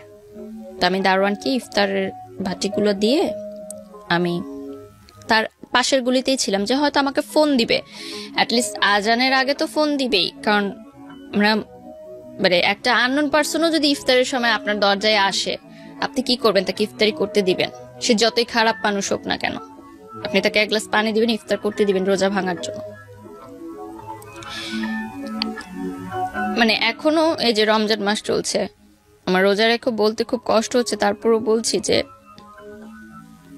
রোজার মাসটা আসলেই আমার একদম ভালো লাগে না। সবাই বলে যে সবাই অপেক্ষা করে মাসের জন্য, কিন্তু এই মাসটা আসলেই আমি ভালো থাকতে পারি না। আমার এখনো মনে পড়ে যে উত্তরা হাই স্কুলের উল্টা দিকে যে ফুটপাথটা আছে উত্তরাতে, আমার শ্বশুর বাড়ি ওই সেক্টরে ছিল। আজান দিচ্ছে, আমি তখনও বসা, আমি ফোনের অপেক্ষায় যে আমাকে ফোন করবে, ফোন করেনি। আমি ওখানে বসা, আমার কাছে পানিও নাই, সব দোকানপাট, ওখানে কোন দোকানপাট ছিল না। তো ওই যে বিনামূল্যে ইফতার বিতরণ করে না, তারা এসে আমাকে একটা প্যাকেট দিয়ে গেল এবং তারা গাড়ি দিয়ে যাচ্ছিল, প্যাকেটটা ছুড়ে দিয়েছে, আমাকে এসে দেয়ও নি এমন। সো দ্যাট টাইম আমার মনে হয়েছে যে আমার লাইফ কোন পর্যায়ে চলে গেছে, যে আমি রাস্তায় বসে আছি, আমাকে ইফতারের প্যাকেট ছুড়ে দিয়ে চলে গেল।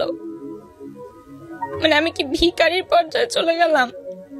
আমার জীবনটা তাহলে কোথায় গেল? এবং আমার হাজবেন্ড, যার সাথে আমি 3-3.5 বছর সংসার করেছি, তার কি একটু বাদলো না যে আমি ইফতারটা করেছি কিনা, পানিটা খেয়েছি কিনা? মানে কি এমন হলো যে এতটা নিষ্ঠুর হয়ে যায় একটা মানুষ? তো আমি জাস্ট পানির বোতল থেকে পানি খাই, আমি ইফতারটা খাই না, আমি চলে যাই বাসায় গিয়ে আমি আমার মাকে বলি যে হ্যাঁ আমি ইফতার করেছি। আমি কিন্তু এগুলো বলি না, বললে আমার মা সেটা নিতে পারবেন না।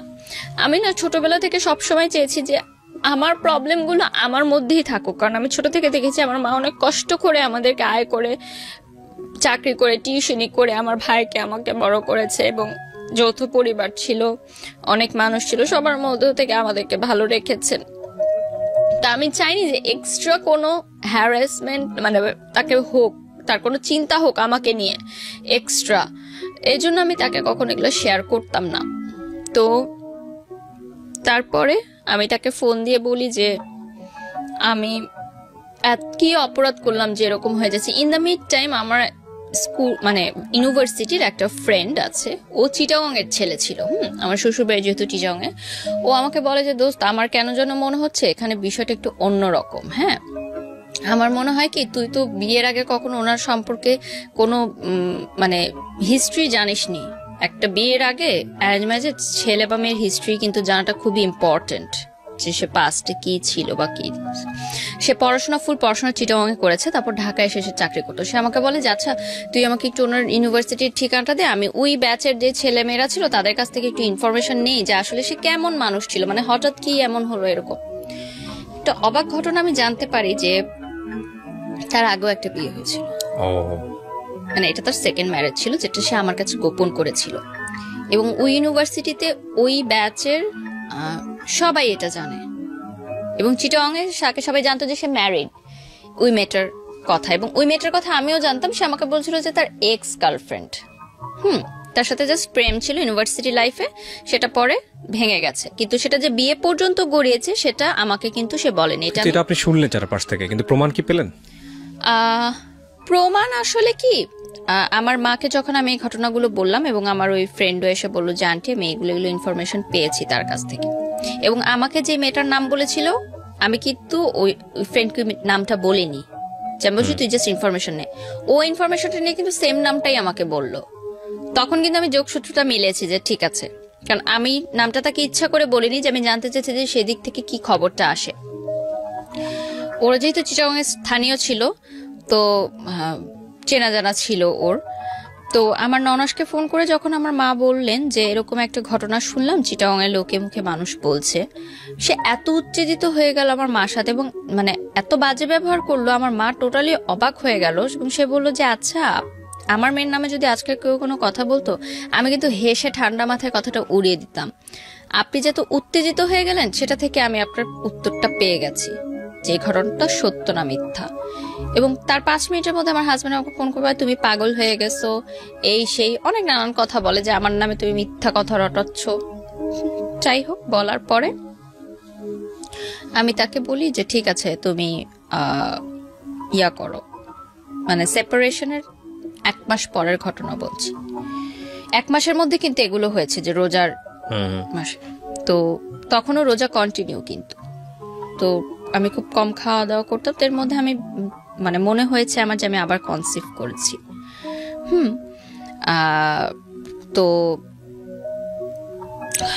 আমি তাকে যখন বলি, এটা দেখা হয়, আমি তাকে বলি যে আপনার সাথে আমার কিছু জরুরি কথা আছে, আপনি করে বলতেন আমি একটু আপনার সাথে দেখা করতে চাই। তো ওই যে বলতাম যে হাজব্যান্ড ওয়াইফের যে সম্পর্কটা, ওটা প্রায় ছিল না বললেই চলে, বাট একদমই টোটালি ছিল না সেটা তো না।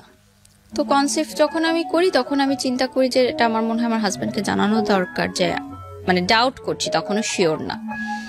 তো সে আমাকে এত মানে খারাপ একটা কথা বলে, যে মানে সে আমাকে বলে যে এই বাচ্চাটা আমার না, এটা হয়তো অন্য কারো। মানে ওই কথাটা আমাকে এতটা হিট করে, সেই মুহূর্তে আমি ডিসিশন নেই যে আমি এই সংসার আর করবো না। তার আগ মুহূর্ত পর্যন্ত কিন্তু আমি ডিসিশনটা নেইনি, কিন্তু আমার মনে হয়েছে যে আমার চরিত্র নিয়ে যখন সে কথা বলেছে, তার মানে সে আমাকে ওরকমই মনে করে। মানে সন্দেহের জায়গাটা কোথায় চলে গেছে, যে সে এটা মনে করছে যে আমার পেটে যে বাচ্চা সেটা তার না, এটা অন্য কারো। তো যাই হোক, সামহাও 1 সপ্তাহ পর আমি জানতে পারি যে না, আমি কনসিভ করি, রোজায় আমি কম খেয়েছি, হয়তো এই জন্য হয়তো আমার সার্কুলারটা অফ ছিল, তারপর আমার সেটা ঠিক হয়ে যায়। ওকে, মানে আই ওয়াজ নট প্রেগনেন্ট, মানে আমি ডাউট করেছিলাম। এ থেকে কিন্তু আমার একটা সুবিধা হয়েছে যে আমি জানতে পেরেছি যে তার কি ধারণাটা আমার সম্পর্কে। এবং সে আমাকে মানে আরেকটা কথা বলেছে যে তুমি কি দিয়েছো আমাকে, লাইক নাথিং, মানে আমি তাকে কিছুই দেইনি। সম্পর্কের শেষ পর্যায়ে এসে এই জিনিসগুলো খুব কমন। হ্যাঁ, কিছুই দেইনি। এই যোগ বিয়োগের হিসাবগুলো খুব কমন, মানে দুপক্ষকে খুব ব্লেম করে যে আসলে তোমাকে পেয়ে আমার লাইফে কি হয়েছে, কিছুই হয়নি, end of the thing is zero. And the thing is মানে আমি জানতাম না যে সূর্য কখন উঠছে, সূর্য কখন ডুবলো, দিনের কোনো হিসাব থাকতো না আমার। মানে আমি এতটা মানসিকভাবে ভেঙে পড়লাম যে প্রথম যাকে ভালোবাসলাম তাকেও পেলাম না। সেই ভালোবাসা ভুলার জন্য যে বিয়েটা করলাম সেটাও আমার টিকলো না।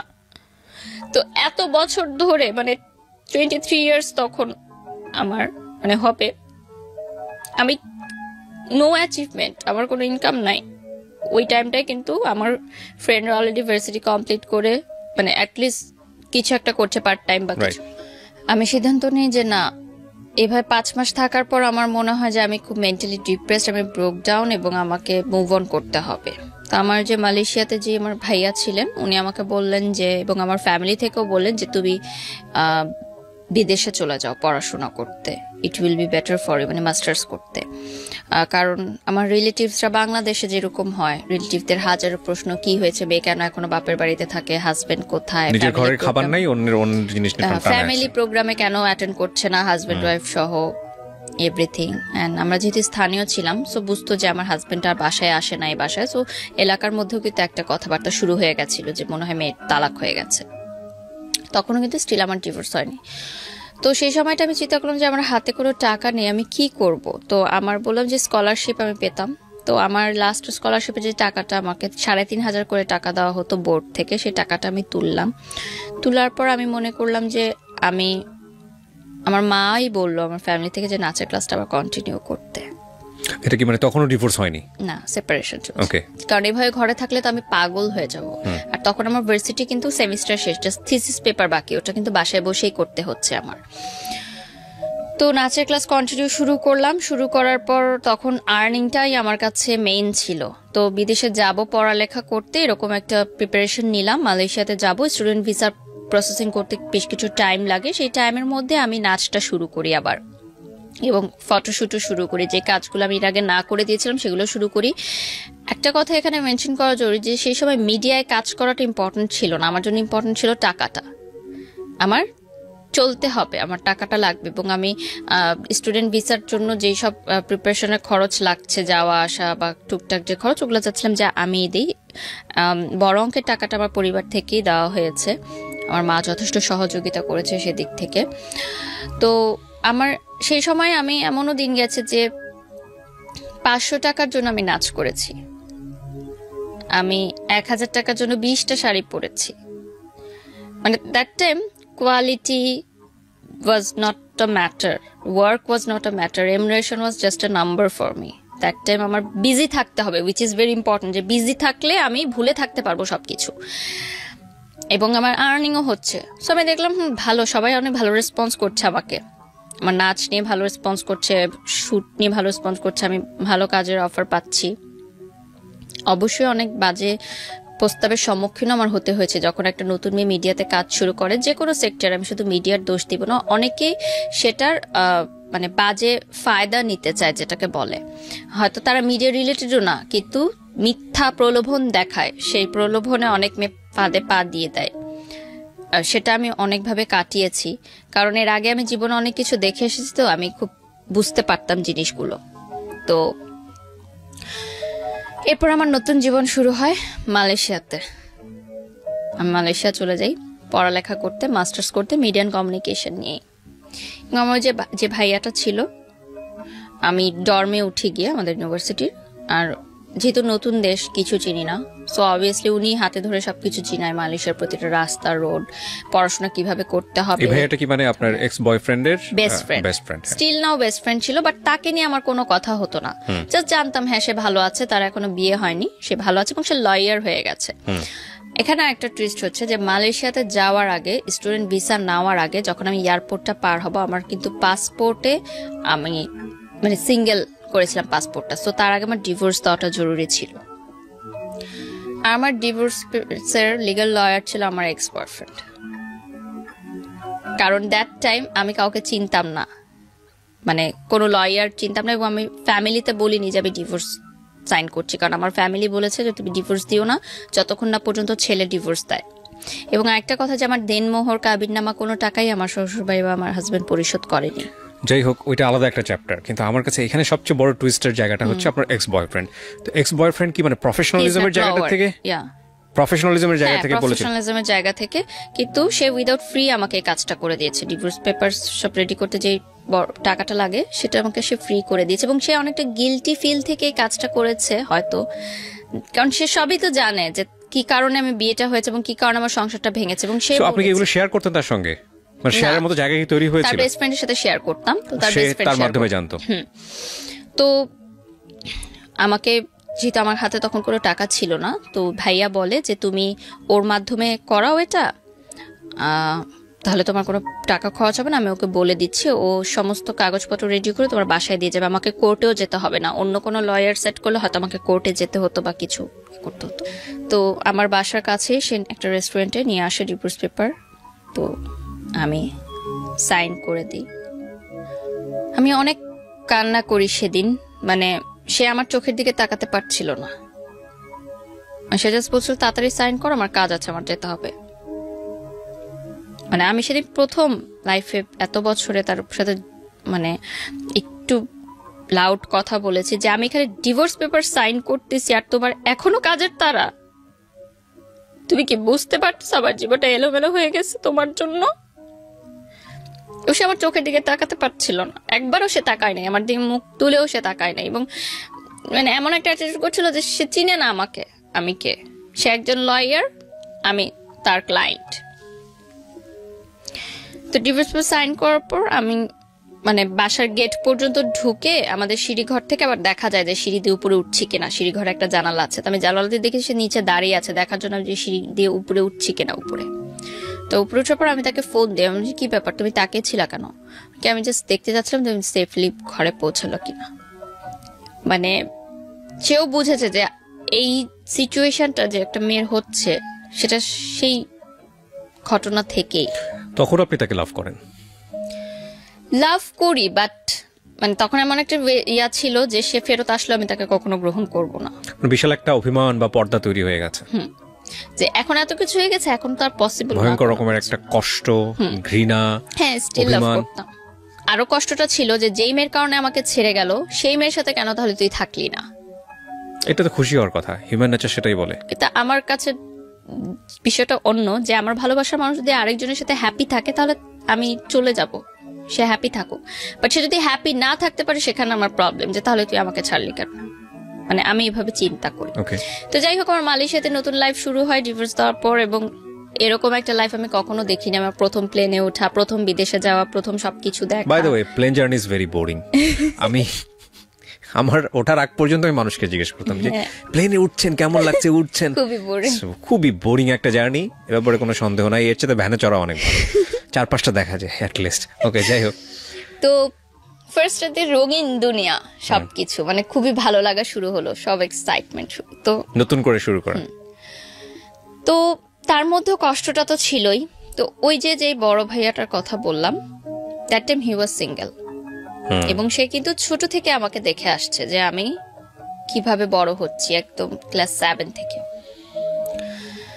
তো 1 মাস মালয়েশিয়াতে থাকার পর মানে ওনার বন্ধুরাই আমার বন্ধু হয়ে গেল। উনি সবখানে আমাকে নিয়ে যেতেন ঘুরতে, বিভিন্ন মালয়েশিয়ার বিভিন্ন দর্শনীয় স্থান দেখাতে, ঘোরাটোরা হলো। তো 1 মাস পরে সে মানে আমি হালকা হালকা বুঝতাম যে সে আমাকে পছন্দ করে, সামথিং মানে থাকে না যে বন্ধু যে একটু বেশি সম্পর্কটা, একটু কেয়ারিংটা। তো আমি বুঝতে পারতাম যে মেবি সে আমাকে লাইক করে, বা হতে পারে এটা সিম্প্যাথির জায়গা থেকে, বা অনেক বছর ধরে চিনে, বা নতুন জায়গায় এসেছি, সেটাও আমি কখনো এক্সপ্রেস করিনি, যেটা আমি বুঝতে পারছি। তো মালয়েশিয়াতে যে টুইন টাওয়ার আছে, ওই টুইন টাওয়ারের সামনে সে একদিন রাতে আমাকে প্রপোজ করে যে আমি চাই না তুমি আর কষ্ট পাও, আমি চাই যে আমরা যেহেতু 10 বছর হয়ে গেছে তখন একসাথে আছি, সেটা যে হিসাবেই হোক, আমি চাই যে আমরা একসাথে থাকি বাকিটা জীবন। সেদিন আমার কিন্তু প্রথম টুইন টাওয়ার দেখতে যাওয়া মালয়েশিয়াতে, এবং ওই দিনই প্রপোজটা করে, এবং সে আমাকে বলে যে আমি এতদিন করিনি, আমি ওয়েট করছিলাম যে কবে টুইন টাওয়ার সামনে আসবে, এটাকে আমি সামনে করব। তো আমার কাছে মনে হয় কি সেই সময় যে ভালোবাসা, বিয়ে এগুলো কোনো ব্যাপার না। ওনার সাথে যেহেতু আমার আন্ডারস্ট্যান্ডিং লেভেলটা অনেক ভালো ছিল, এবং 10 বছর একটা মানুষকে চিনি, তো আমার মনে হয়েছে যে ঠিক আছে, এখন ফ্রেন্ডশিপটাই না হয় আমার লাইফের ইয়া হয়ে গেল। ওকে, ফাইন। মানে আপনার জায়গা থেকে সিগন্যালটা ছিল ইয়েস ছিল, বাট আমি বলেছি যে আমরা একসাথে ফ্রেন্ডদের মতোই থাকবো, ঠিক আছে, রিলেশন থাকবে, বাট পরবর্তীতে আমরা দেখবো যেটা মানে বিয়ে করব আমরা, বাট এখন ফ্রেন্ড হিসেবে থাকবো। এন্ড ফ্রেন্ড হিসেবেই ছিলাম, কজ 10 বছরের বন্ধুত্ব কিন্তু মানে রাতারাতি প্রেমের সম্পর্কে যায় না। সো আমাদের মধ্যে না ভালোবাসা যে বড় ছিল কি যে বন্ধুত্বের যে সম্পর্কটা, এবং কমফোর্ট জোনটা এমন ছিল যে আমি আমার বাবা মার সাথে যেটা বলতে পারতাম না সেটা আমি ওনার সাথে বলতাম। তো দ্যাট টাইম আমি এতটা ব্রোকেন ছিলাম যে আমার মনে হয়েছে যে আমার কারো একটা হাত ধরা দরকার আমার বেঁচে থাকার জন্য, এবং সে আমাকে অনেক ভালোভাবে বুঝতো। লাইক আমি যদি মানে চুপও থাকতাম, কিছু নাও বলতাম, সে বলে দিত যে এখন ওর কফি খেতে ইচ্ছা করছে বা এখন ও পাস্তা খাবে, মানে আমি কিছু বলার আগে সেটা বলে দিত। সো এই জিনিসটা আমাকে অনেক অবাক করতো যে একটা মানুষ এত ভালোভাবে কিভাবে আমাকে রিড করতে পারে। তো শুরু হলো আমার আরেকটা নতুন অধ্যায় লাইফের। এবং সেই সময় সিকিউরিটিও কিন্তু একটা বড় ব্যাপার ছিল, নতুন দেশ, নতুন জায়গা, সবকিছু মিলে পড়াশোনার হেল্পের ব্যাপারে। এবং একটা পার্ট টাইম জবও করতাম আমি ইনকামের জন্য। তো সবকিছু মিলে ওই সময় আমার দাদি মারা গেলেন। এবং আমার মনে আছে ফ্লাইটের আগের দিন আমার দাদি বলছিলেন, অনেক কান্নাকাটি করছেন যে যেও না মা, যেও না, যেও না দাদু, যেও না। তো বলছি কেন যাবো না, কেন, আমি তো আবার আসবো, কে যদি এটাই শেষ দেখা হয়। তখন আমি বলছি কেন এরকম কথা বলো, এরকম কথা কেন বলো, আমি তো আবার আসবো, আর মালয়েশিয়া তো কাছেই, আমি সেমিস্টার ব্রেকেই চলে আসবো। তো সে যখন মারা যায়, আমার পাসপোর্টটা ইউনিভার্সিটির কাছে ছিল। যারা বিদেশে পড়াশোনা করতে গেছেন তারা হয়তো জানেন যে কিছুদিন 15 দিন ওই ইউনিভার্সিটির কাছে পাসপোর্টটা জমা রাখতে হয়। সো আমি কিন্তু বাংলাদেশে যেতে পারিনি, আমার দাদিকে আমার শেষবার মতো আমি দেখতে পারিনি। তো ওই জায়গাটা আমাকে খুব কষ্ট দেয় যে আজকে যদি আমার দাদি না হয়, আমার অন্য কেউ হতো, তাহলেও তো আমি যেতে পারতাম না। তাহলে এটা কোন জীবনে আমি আসলাম যে আল্লাহ না করুক যদি আজকে আরো কোনো বিপদ হতো, তাও তুমি যেতে পারতাম না। আর আমি পাসপোর্টটা ভার্সিটি থেকে চেয়ে নিয়ে এসে যখন ফ্লাই করতাম, ততক্ষণে তো অলরেডি যারা যা কমপ্লিট। তো যাই হোক, এই ধাক্কাটা খাওয়ার পর আমি পড়াশোনাও তেমন কিছু বুঝতে পারছিলাম না যে কি হচ্ছিল, কারণ পড়াশোনার পর একটা অনেক ব্রেকডাউন ছিল। তো আমার মানে আমার না মাথায় কিছু ঢুকছিল না পড়াশোনাটা আসলে। আর ওখানে তো ল্যাঙ্গুয়েজও একটু প্রবলেম হতো। আমার মালাই ইউনিভার্সিটি মানে যেটা ছিল, ওখানে মালয় ভাষাটাই, ইংলিশটাই বলতো, বাট একটু মালয় অ্যাকসেন্টে বলতাম, ইংলিশটাও তো ভালো বুঝতাম না। এবং আমাদের দেশের সাথে ওই দেশের পড়াশোনার ডিফারেন্সটা অনেক হিউজ। যারা গ্র্যাজুয়েশন কমপ্লিট করে বাহিরের দেশে মাস্টার্স করে তাদের জন্য একটু ইজি হয়, বাট যারা দেশ থেকে গ্র্যাজুয়েশন করে যায় তাদের কিন্তু অনেক বড় একটা ধাক্কা খেতে হয়। যারা আমার সাথে দেখছে তারা হয়তো রিলেট করতে পারবে, যাদের স্টাডি এক্সপিরিয়েন্স আছে। তো আমি ওই ধাক্কাটা খাই অনেক বড়। এবং ওখানে গিয়ে দেখি যে পড়াশোনাটা অনেক ম্যাথস, অনেক হিউজ, এবং নিজেকেই সবকিছু করতে হবে। টিচার তোমাকে এসে পড়িয়ে দিবে না। প্রাইভেট ভার্সিটিতে কি হতো, টিচাররা তোমাকে এসে পড়িয়ে দিত, কয়েকটা স্লাইড নাও, পড়ো, এটাই এক্সাম হবে। ওরকম ছিল না, ওখানে ওপেন বুক এক্সাম হতো। I was like totally blank. এবং আমি এতটা মেন্টালি শকড ছিলাম সবকিছু নিয়ে যে পড়াটা মাথায় ঢুকছিলই না আমার কোনোভাবে। মানে আমি রাতে চিৎকার করে কাঁদতাম যে আমি পড়তে চাই না। এবং life was so lonely there, you know, family নাই। আমি খুব ঘর কোনো মেয়ে ছিলাম, ডর্মে ছিলাম, খাবারের বুঝতাম না কি খাবার অর্ডার করতাম, ভালো মানে টেস্ট নাই, আবার চেঞ্জ করতাম, আবার অর্ডার করতাম। মানে এগুলো আমার মাথায় এতটা বেশি প্রেশার নিচ্ছিল যে আমি আর নিতে পারছিলাম না। আমি একটা বাচ্চাদের হোস্টেলে চাকরি করতাম, ওখানে বাচ্চাদের দেখাশোনা করার জন্য ছোট, সেটা 2 মাস করেছি। তারপর সেটাও আমি আর কন্টিনিউ করতে পারিনি। আমার কোনো কিছুতে আমার মন বসছিল না টোটালি রূপে। সো আমার তখন প্রেজেন্ট যে বয়ফ্রেন্ড ছিলেন, ও বলল যে তুমি একটু বাংলাদেশে যাও। বয়ফ্রেন্ড বলতে আলটিমেটলি ফ্রেন্ড, বন্ধু। বাংলাদেশে যাও, একটু ব্রেক নাও, ইউ নিড আ ব্রেক, এবং তুমি একটু কাউন্সিলিং করাও। সেই সময় আমি বাংলাদেশে এসে প্রাভা হেলথ কেয়ার সেন্টারে 1 মাস আমি কাউন্সিলিং করাই। তো বাংলাদেশে আসার পর আমি মিডিয়াতেও কাজ করা শুরু করি, এবং ট্রিটমেন্ট নেওয়ার পর একটু ঠিক আছে সুস্থ হই। তো যেটা হয় যে আমি বলি যে ঠিক আছে, এখন আমি আর মালয়েশিয়া ফেরত যেতে চাই না, আমি মাস্টার্স ড্রপ আউট, মাস্টার্স করতে চাই না, আর আমি পড়াশোনা করতে চাই না, আমি লাইফে সেটেলমেন্ট চাই। এবং আমি আমার ফ্যামিলি থেকে বলে যে স্বাভাবিকভাবেই তখন যে বয়সটা আমার ছিল, মানে 25 আগে বলছি, যে 24 বছরের কথা বলছি, মানে 1 বছর বা তার 1.5 বছর আগের কথা।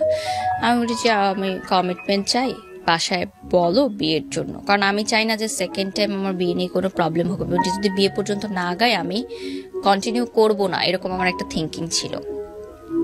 যেহেতু আমার ডিভোর্স আছে, এবং আপনি জানেন ডিভোর্সি মেয়েদেরকে পরের বার বিয়ে করতে হলে কতটা বেগ পেতে হয় বাংলাদেশের, আমি জানি না, মানে আই ডোন্ট হ্যাভ এনি মানসিকতার মানে প্রেক্ষিতে, মানে সামাজিকতার। ছেলেকে যতটা বেগ পেতে হয় তার চেয়ে অনেক গুণ বেশি বেগ পেতে হয়, এটা আমি বিশ্বাস করি। হ্যাঁ, তো যেটা হয় যে আমার সে বাসায় যখন বলে, বাসা থেকে স্ট্রেট না বলে দেয় যে পসিবল না, কারণ আমি ডিভোর্সি, 1, 2 হচ্ছে সে মিডিয়ায় কাজ করে, ওর বাসা থেকে না করে দেয়। তারপরও মিডিয়ায় কাজ করে, এটা কিন্তু শুধু মেয়েদের সমস্যা। তো মানিয়ে নেওয়ার বিষয়টা আসলে পরবর্তীতে আর সে মানিয়ে নেওয়াটা আমি দেখলাম যে তার কিন্তু তখন মাস্টার্স কমপ্লিট এবং সে অলরেডি ব্যবসা করছে, তার বাবার ব্যবসাটাই সে দেখে। এবং যেটা হলো যে একটা টাইমে আমি বুঝতে পারলাম যে সে আমার জন্য বিয়ে করতে পারছে না, তার বিয়েটা আটকে আছে শুধুমাত্র আমার জন্য, তার ফ্যামিলি থেকে বিয়ের চাপ দিচ্ছে, সে আমাকেও ছাড়তে পারছে না। এবং একটা টাইমে গিয়ে আমি বুঝলাম যে এটা আসলে লাভ না, এটা আসলে সিম্প্যাথি ছিল, একটা করুণা ছিল। সে ছোট থেকে আমাকে যেভাবে দেখে এসেছে, তার একটা করুণা সৃষ্টি হয়েছে আমার জন্য, যে সেই করুণা থেকে সে আমার সাথে রিলেশনে গেছে। That was not love. Same thing again. কারণ লাভের যেই সম্পর্কগুলো থাকে, বয়ফ্রেন্ড গার্লফ্রেন্ডের যে সম্পর্কটা থাকে, সেটা ছিল না। কিন্তু হই হলো পার্টি মাস্তি, ফ্রেন্ড দোস্ত, তুই ডাকতাম আমি তাকে। মানে এত টাইম যাওয়ার পর আমি মনে হচ্ছে যে ওই ক্লাস 7-এর প্রেমটা কিন্তু আমি আর পাইনি। মানে ওই প্রেমটাই আমাকে নাড়া দেয়। যে আমি তো প্রেম ওভাবেই করতে চেয়েছি যে তার বাসার সামনে দিয়ে গেলে আমার হার্টবিট বেশি হবে, তার নামটা শুনলে আমার মানে অস্থির লাগবে, তার জন্য আমি অলওয়েজ ওয়েট করবো। আমি জানি না এই অসহ্য যন্ত্রণাগুলো মানুষ কেন এতটা পছন্দ করে। ভয়ঙ্কর যন্ত্রণাজনক তো জিনিস। মনে হলো যে এটা শুধু বন্ধুত্ব, ফ্রেন্ডশিপ এন্ড মানে একটা বলে না লাইক এন্ড লাভের মধ্যে কিন্তু একটা খুব চিকুন একটা লাইন আছে। ওকে, সেই লাইনটা কিন্তু অনেকে বুঝতে পারে না। অনেকে লাইকটা কিন্তু লাভ মনে করে, বাট এটা কিন্তু পরবর্তীতে গিয়ে মানুষ রিয়েলাইজ করে যে টু থিংস আর ডিফারেন্ট। এবং এটাকে এক করাটা কিন্তু বোকামি, কারণ লাইক নিয়ে আসলে বেশি দিন চলা যায় না। একটা মানুষকে পছন্দ করেন, সেটা নিয়ে আসলে সংসার করা যায় না। তো সামহাও যেটা আমি বুঝতে পারলাম যে আমার তরফ থেকে এবং তার তরফ থেকেও জিনিসটা মিউচুয়ালি আন্ডারস্ট্যান্ডিং এ জিনিসটা হলো যে ঠিক আছে, আমি অন্য জায়গায় ট্রাই করব, আমি অন্য জায়গায় বিয়ের জন্য দেখব, তুমি তোমার বিয়ের জন্য দেখো। এর মধ্যে তার বাবা মার সাথে আমার একবার সিটিং হয়। তার বাবা মা আমাকে মানে বলে যে আমাদের ফ্যামিলিতে এরকম কোনো ইয়া নেই যে ডিভোর্সি মেয়ে আমরা বিয়ে দেওয়াই, এবং তুমি একসময় নাচ করতে, মিডিয়াতে কাজ করো, এখনো বিয়ের পর মিডিয়াতে কাজ করতে পারবে না, হিজাব পড়তে হবে এবং ডিভোর্সি ব্যাপারটা এটা গোপন রাখতে হবে ফ্যামিলির কাছ থেকে, যেটা পসিবল না আমার পক্ষে। কারণ সোশ্যাল মিডিয়ার যুগে কিন্তু এখন কোনো কিছু গোপন থাকে না। যেহেতু আমি আমার হাজবেন্ডকে নিয়ে অনেক পিকচার শেয়ার করতাম এবং স্টিল 4 ইয়ার্স হয়ে গেছে আমার ডিভোর্সের, এখনো মানুষজন ছবি আমি কোনো একটা ছবি পোস্ট করলে সেখানে আমাকে প্রচুর বাজে মন্তব্য পেতে হয় মানুষজনের। আজকের এই এপিসোডটা দেখার পর হয়তো যারা বাজে মন্তব্য করতেন তারা হয়তো কিছুটা হলেও বুঝবেন যে এমনও আমাকে শুনতে হয়েছে যে হাজবেন্ডের টাকায় 4 বছর প্রাইভেট ইউনিভার্সিটিতে পড়ে তারপর ছেড়ে দিয়েছে।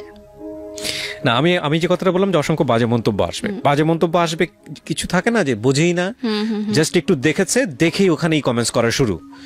মানে ফেসবুকটা হয়ে গেছে কিছু কিছু মানুষের জন্য, কিছু কিছু না, অনেক মানুষের জন্য আমি বলবো ইটস হিউজ গ্রুপ। সোশ্যাল বুলিংটা বন্ধ করা, social bullying and it's like মানে নিজের যত রকমের প্যাম্পার্ড অবস্থা আছে, যত রকমের ফ্রাস্ট্রেশন আছে, সেটা উগরে দেওয়ার জায়গা হচ্ছে ফেসবুক। এবং যখন আমার রিলেশন হলো, আমার আগের হাজবেন্ডের ছবিগুলো কিন্তু তাকে ইনবক্স করতো দুনিয়ার মানুষ, চিনি না, চেনে না, বলতে যে আপনি কি জানেন ওনার এর আগে বিয়ে ছিল, এই দেখেন ওনার হাজবেন্ডের ছবি ভিডিও সহ। আমি আসলে কখনোই চাইনি যে আমার পরবর্তীতে যে দ্বিতীয় বিবাহটা হবে সেখানে আমি আমার অতীতটাকে গোপন রাখবো বা কিছু। আমি সবসময় চেয়েছি যে আমার অতীতটা মেনে নিয়ে এবং আমার ক্যারিয়ারটা মেনে নিয়ে, কারণ এর আগে আমি অনেকবার স্যাক্রিফাইস করেছি। সো এইবারও আমি চাইনি যে আমার স্যাক্রিফাইসটা হোক, কারণ আমি দেখেছি যে এই যে কালচারাল অ্যাক্টিভিটিস যে আমি শিখেছি ওইটার জন্যই কিন্তু আজকে আমি দাঁড়িয়ে আছি নিজের পায়ে। আমি 2 টাকা ইনকাম করতে পারছি, কারণ সেই সময় গ্র্যাজুয়েশন পাশ করে কেউ আমাকে চাকরি দিত না। এই দুনিয়াতে চাকরির বাজারটা এরকম যে এত সহজ না। আপনি কি করলেন ওই সময় যখন আপনারা ডিসিশন নিয়ে ফেললেন দুইজন মিলে যে ঠিক আছে তুমি তোমার মতো ডিসিশন, আমি আমার মতো, ডেট মোমেন্টে এসে কি আপনি কোথাও জয়েন করলেন? মানে আপনি তো এখন একটা টেলিভিশন চ্যানেলে, দুটো টেলিভিশন চ্যানেলে এখন প্রেজেন্টার হিসেবে, দুটো টেলিভিশন চ্যানেলে, আচ্ছা, এবং আমি প্রফেশনালি মিডিয়াতে কাজ করছেন এবং আমার এখন মান্থলি ইনকাম আলহামদুলিল্লাহ অনেক ভালো, যেটা আমি এবং আমার ফ্যামিলি সাপোর্ট করতে পারি। ও ওয়াও, জোস। তো আপনি বেসিক্যালি মডেলিং করছেন? জি। তারপরে হচ্ছে নাচ করছেন এবং প্রেজেন্টেশনে আছেন, লটস অফ জব। সো এটা নিজেকে সার্ভাইভ করার জন্য enough, I think. So fully media professional. G, media কর্মী হিসেবেই আছি, যেহেতু আমি মাস্টার্স ড্রপ আউট, সো আমার মাস্টার্স করার আর সুযোগ হয়নি। এবং এই ডিসিশন নেওয়ার পর আমি বেশ কয়েকটা জায়গায় বিয়ের জন্য বলেছি আমার ফ্যামিলিগতভাবে, বা আমি সবাই ছবি দেখে খুব আগ্রহ দেখায়, আমার খুব সুন্দর দেখতে, ঠিক আছে। যখন শুনে যে ডিভোর্সড এবং নাচ করে, নাই, ডিভোর্স পর্যন্ত শুনে, নাচটা শুনে না, প্রফেশনটা তো পরে। যখনই আমার ফ্যামিলি থেকে বলে বা আমি বলি, আর কোনো রেসপন্স দেয় না। আমার মনে হয়েছিল যে একটা পর্যায়ে যে একটা দাগ লেগে গেছে গায়ে, এটা আর কখনো মুছতে পারবো না আমি। অনেকে হয়তো হাইড করে চলে জিনিসটা, বাট আমি কখনো চাইনি হাইড করে চলবে, এবং হাইড করা আসলে পসিবল না। এখন সোশ্যাল মিডিয়াতে সবকিছু আসলে প্রকাশ হয়ে যায়। আমি ইম্পসিবল জায়গাটায় পড়ে যাই। আমাদের গল্পের যে জায়গাটায় দাঁড়িয়ে আছে এখানে নিয়ে অনেকগুলো কথা বলার আছে। একটা হচ্ছে যে লাইফের লার্নিংটা কি, আর একটা হচ্ছে যে আপনার ফাইটিং। আচ্ছা, ওনার এখন বিয়ে হয়ে গেছে। কার? আপনার যে বয়ফ্রেন্ডের যে লয়ার যে ছিল? না, তাহলে প্রেজেন্ট যে ছিল, মানে আচ্ছা ও বিয়ে করে নিয়েছে, ঠিক আছে, এটা এটা মধ্যে তার বিয়ে হয়ে গেছে। এটা আমার আসলে খুব বেশি কনসার্নও না, কিন্তু যে মানুষটার জন্য আপনার এই লাইফটা বলা যেতে পারে, আই এম হ্যাপি। কারণ কি যে আমার জন্য একজনের লাইফ আটকে ছিল, তো ঠিক আছে, সে এখন হ্যাপিলি ম্যারিড আছে। আমি তাকে উইশও করেছি তার বিয়ের দিনে। ফাইন, এটা আপনাকে খুব একটা পেইন দিবে না আমার ধারণা, কারণ আপনি অন্তত এই ঘটনার ভিতর দিয়ে ততটুকু ম্যাচিউর হয়েছেন। তো ছিলাম, আমি তো জানতাম যেটা আমার হবে না, so I was mentally prepared. তার মানে দেখেন ওনার 25 বছরের জীবনে কত ধরনের অভিজ্ঞতা। একটা হচ্ছে যে সবচেয়ে ভালো কাছের বন্ধুটাও কিন্তু শুধুমাত্র এই ডিভোর্স তকমার কারণে কিন্তু তার লাইফে আসেনি। সো এটা কত ভয়ঙ্কর একটা ব্যাপার, আমাদের সোশ্যাল স্টিগমা বলি বা সোশ্যাল ট্যাবু বলি বা যাই বলি না কেন, এটা কত ভয়ঙ্কর একটা ব্যাপার। আচ্ছা, এই প্রসঙ্গে যাওয়ার আগে আমি আরো কয়েকটা বিষয় একটু ক্লিয়ার হতে চাই। যেই ছেলেটাকে ভালোবেসে জীবনটা এরকম হলো, তার কি অবস্থা? সে এখন ভালো নেই। মানে সে কি বিয়ে শাদী করেছে? না, তার কোনো রিলেশনই হচ্ছে না এখন। টোটালি সে খুবই একাকিত্ব আছে, এবং তার মানে প্রফেশনেও সে ভালো করতে পারছে না। এবং সে আমাকে কয়েকদিন আগে ফোন করে বলেছে যে আমার অভিশাপের কারণে নাকি তার জীবনটা এমন হয়েছে। No, we are kidding boss. No, it's okay. সে অনেক ভালো করবে, কজ আমি সবসময় দোয়া করি। কারণটা হচ্ছে কি, ওই সময়টা বা ওই বয়সটা আসলে জাজমেন্টে যাওয়ার বয়স না, এবং কিন্তু সে কিন্তু সবচেয়ে ভালো রোলটা প্লে করেছে আপনার যখন সংসারটা হয়েছে তখন, আমি মনে করি। কজ ওই সময়টাতে সে আপনাকে যদি ইমোশনালি, যেটা আপনি বলেছেন, ইমোশনালি ব্ল্যাকমেইল করতো, ডেফিনেটলি চলে যেতেন। এবং আমার ধারণা আপনার গল্প শুনে যে ও যদি এসে এখনো আপনার সামনে দাঁড়ায়, আপনি ঠিক থাকতে পারবেন না। পারবেন না, ডেফিনেটলি পারবেন না। জীবনে কিছু লাভ থাকে, সবারই থাকে কম বেশি, এইরকম দুই একটা লাভ, এইটা ইজ কোয়াইট এক্সেপশনাল। তবে আমি আপনার সাথে ওই জায়গাটায় দ্বিমত পোষণ করি যে এই ধরনের মানুষরা জীবনে এসে সংসার জীবনে কতটুকু সুখী হয় আমি জানি না। তবে এটা যদি এরকম হতো যে এই ভালোবাসার জায়গাটা সারা জীবন শ্রদ্ধার জায়গাতেই আছে, এই ভালোবাসার জায়গাটা সারাটা জীবন এক্সপেক্টের জায়গাতেই আছে, কিন্তু জীবনে কোনো ক্ষতি করেনি, অদ্ভুত সুন্দর একটা জায়গাতে আছে, রেসপেক্টের জায়গাতে আছে, তাহলে একটা অনবদ্য সুন্দর একটা গল্প হতে পারত। কিন্তু এটা আপনার এই ম্যাচিউর বয়সে আসার কারণে জীবনটা যেটা হয়েছে, এবং যে সবচেয়ে বড় ক্ষতিটা হচ্ছে এডুকেশন। তবুও আপনি দাঁড়িয়ে গেছেন আমি বলবো, কারণ আপনার ফ্যামিলি সাপোর্ট এবং আপনার সেই এডুকেশনাল স্পৃহা ছিল বলে আপনি দাঁড়িয়েছেন। কিন্তু আপনার এই একই কেসে পড়ে বাংলাদেশের অনেক মেয়ে আছে যাদের জীবনটা একেবারে শেষ হয়ে যায়, সহ্য করছে, শুধু সহ্য না, শেষ হয়ে যায়। এবং ওই যে ফাঁসির রশির কথা বলছিলেন না, অনেকে ঝুলেও পড়ে। আরেকটা কথা হচ্ছে যে বেবির যে কথাটা বললাম, অনেকে কিন্তু বাচ্চার কারণেও আসতে পারে না। অনেকে মানে আমি মনে করি যে যা হয় ভালোর জন্য কিন্তু হয়। যে 10 বছর পর আমি বুঝছি যে সেই বাচ্চাটা যদি আমি তখন নিতাম, সামহাও যদি আসতো, তাহলে কি হতো আমার এখন অবস্থা, আমি সেটা আসলে চিন্তা করে ঘুমাতে পারি না। আপনাকে আমি শেষ বেলাতে যে প্রশ্নটা করতে চাই, এই গল্পটা আজকে আপনি কেন বললেন, মানে এই লাখ লাখ মানুষের সামনে? প্রথম পয়েন্ট যেটা, যে একটা মেয়ের কখনোই আরেকজনের উপর নির্ভরশীল হওয়া উচিত নয়। ফার্স্ট অফ অল তাকে এডুকেশনের দিক থেকে তাকে প্রচুর এগিয়ে যেতে হবে, যেটা আমি এখন প্রিপারেশন নিচ্ছি, আমি মাস্টার্স করবো ইন ফিউচার, যেটা আমার হয়নি করা। এবং ফাইন্যান্সিয়াল সাপোর্টটা নিজেরটা দিতে হবে, তাহলে যে কোনো ডিসিশন নেওয়াটা সহজ হবে। আরেকটা হচ্ছে যে কাউকে ভুলার জন্য কাউকে ইউজ না করো, যেটা আমি করেছিলাম। ইউজ বলতে হলে শিফট না করো, এটা একটা অনেকগুলো লেসন আছে। 3 নাম্বার, সবচেয়ে বড় কথা হচ্ছে প্রেম তো আমরা আটকে রাখতে পারবো না, এটা জীবনে আসবেই, এবং এটা বলে করে নক করে আসবে না যে তোমার ভালো লাগাটা শুরু হচ্ছে কালকে থেকে, না, নট লাইক দিস, এটা আসবেই। কিন্তু এইটা যাতে ক্ষতি না করে সেটার জন্য যে বিষয়টা খুব জরুরি সেটা হচ্ছে শেয়ারিং। আপনার ফ্যামিলিতে যদি আপনি ছেলেটাকে নিয়ে শেয়ার করতে পারতেন, বা আপনার যদি কিছু ক্লোজ ফ্রেন্ড থাকতো যাদের সঙ্গে যদি আপনি বিষয়টা শেয়ার করতে পারতেন, তাহলে আপনার ভেতরের যেই জমাট মানে ফিলিংসটা বা মানে ক্ষতি করার মতো ফিলিংসটা, এটা কিছুটা হলো মিটিগেট করা যেত। সো আমি মনে করি যে ক্লাস 5-এ ক্লাস 6-এ প্রেম চলে আসা এটা অস্বাভাবিক কিছু না, কিন্তু এটাকে দমানোর জন্য যে পদ্ধতি অবলম্বন করা হয়, ভালো করে কাউন্সিলিং না করে, না বুঝিয়ে যে বাবা এখনই বয়স হয়নি, বাবা এটা এই জিনিসটা না, এটা এরকম না, বা যে জীবন পদ্ধতির মধ্য দিয়ে আমরা তাদেরকে সন্তানদেরকে বড় করছি সেখানে জীবন পদ্ধতির মধ্যে পরিবর্তন না নিয়ে আসা, এই বিষয়গুলা অনেক বেশি হ্যাম্পার করে। তো সেক্ষেত্রে আমি আপনার ফ্যামিলির রোলটাকেও ছোট করে দেখতে চাই না, আমি মনে করি ফ্যামিলিরও একটা অনেক বড় ভূমিকা এখানে আছে। সো 3-4টা বিষয়, একটা হচ্ছে যে প্রথমত হচ্ছে হলো অসময়ে প্রেম, দ্বিতীয়ত হচ্ছে যে সেটাতেই সারা জীবন সেটার ভুলে থাকার জন্য বিভিন্ন জায়গাতে যাওয়া এবং সেটা আলটিমেটলি ভুলে থাকতে না পারা, এবং তৃতীয়ত হচ্ছে হলো যে এডুকেশনে ধাক্কা লাগা। এবং আমার সবচেয়ে কষ্টের জায়গাটা আজকের এই গল্প শুনে যেটা মনে হয়েছে যে অসাধারণ ব্রিলিয়ান্ট একটা স্টুডেন্ট আপনি, কিন্তু এটা এত বেশি ক্ষতি করেছে, এই ক্ষতিটা কখনোই রিকভার হওয়ার মতো না। তবে এটা নিয়ে আমার মনে হয় আর পিছিয়ে তাকানোর কোনো সুযোগ নাই।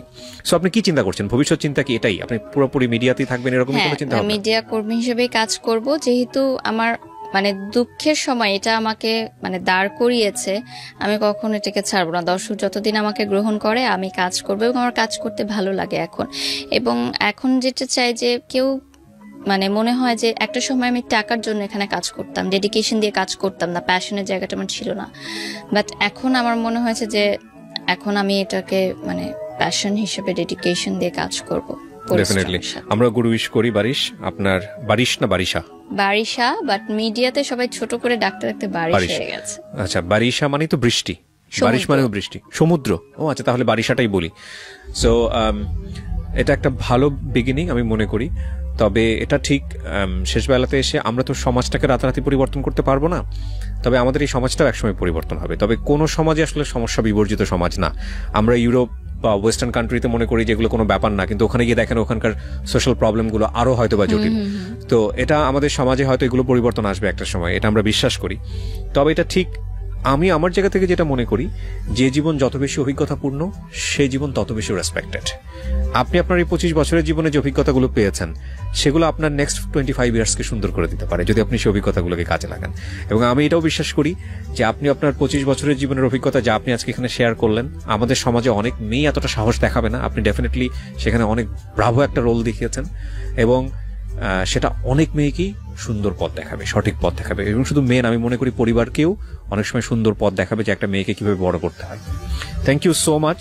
আমি অনেক বেশি অনার ফিল করছি যে আপনি আমাকে নক দিয়েছেন, ইনফ্যাক্ট ফেসবুকে গল্পটা বলার জন্য, যে আপনি নক দিয়েছেন। এবং আফটার তো করোনা না, আসলে করোনার যে ব্রেক, সেই ব্রেকের পরে এত চমৎকার এত সুন্দর একটা গল্প দিয়ে আমি জীবন গল্পটা আবার শুরু করতে পারলাম। নিজেকে অনেক মানে ভালো লাগছে, ভালো ফিল হচ্ছে যে আমি গল্পটা সবার সাথে শেয়ার করতে পেরেছি। অ্যাটলিস্ট যে অজানা তথ্যগুলো ছিল এবং মানুষ যে অনেক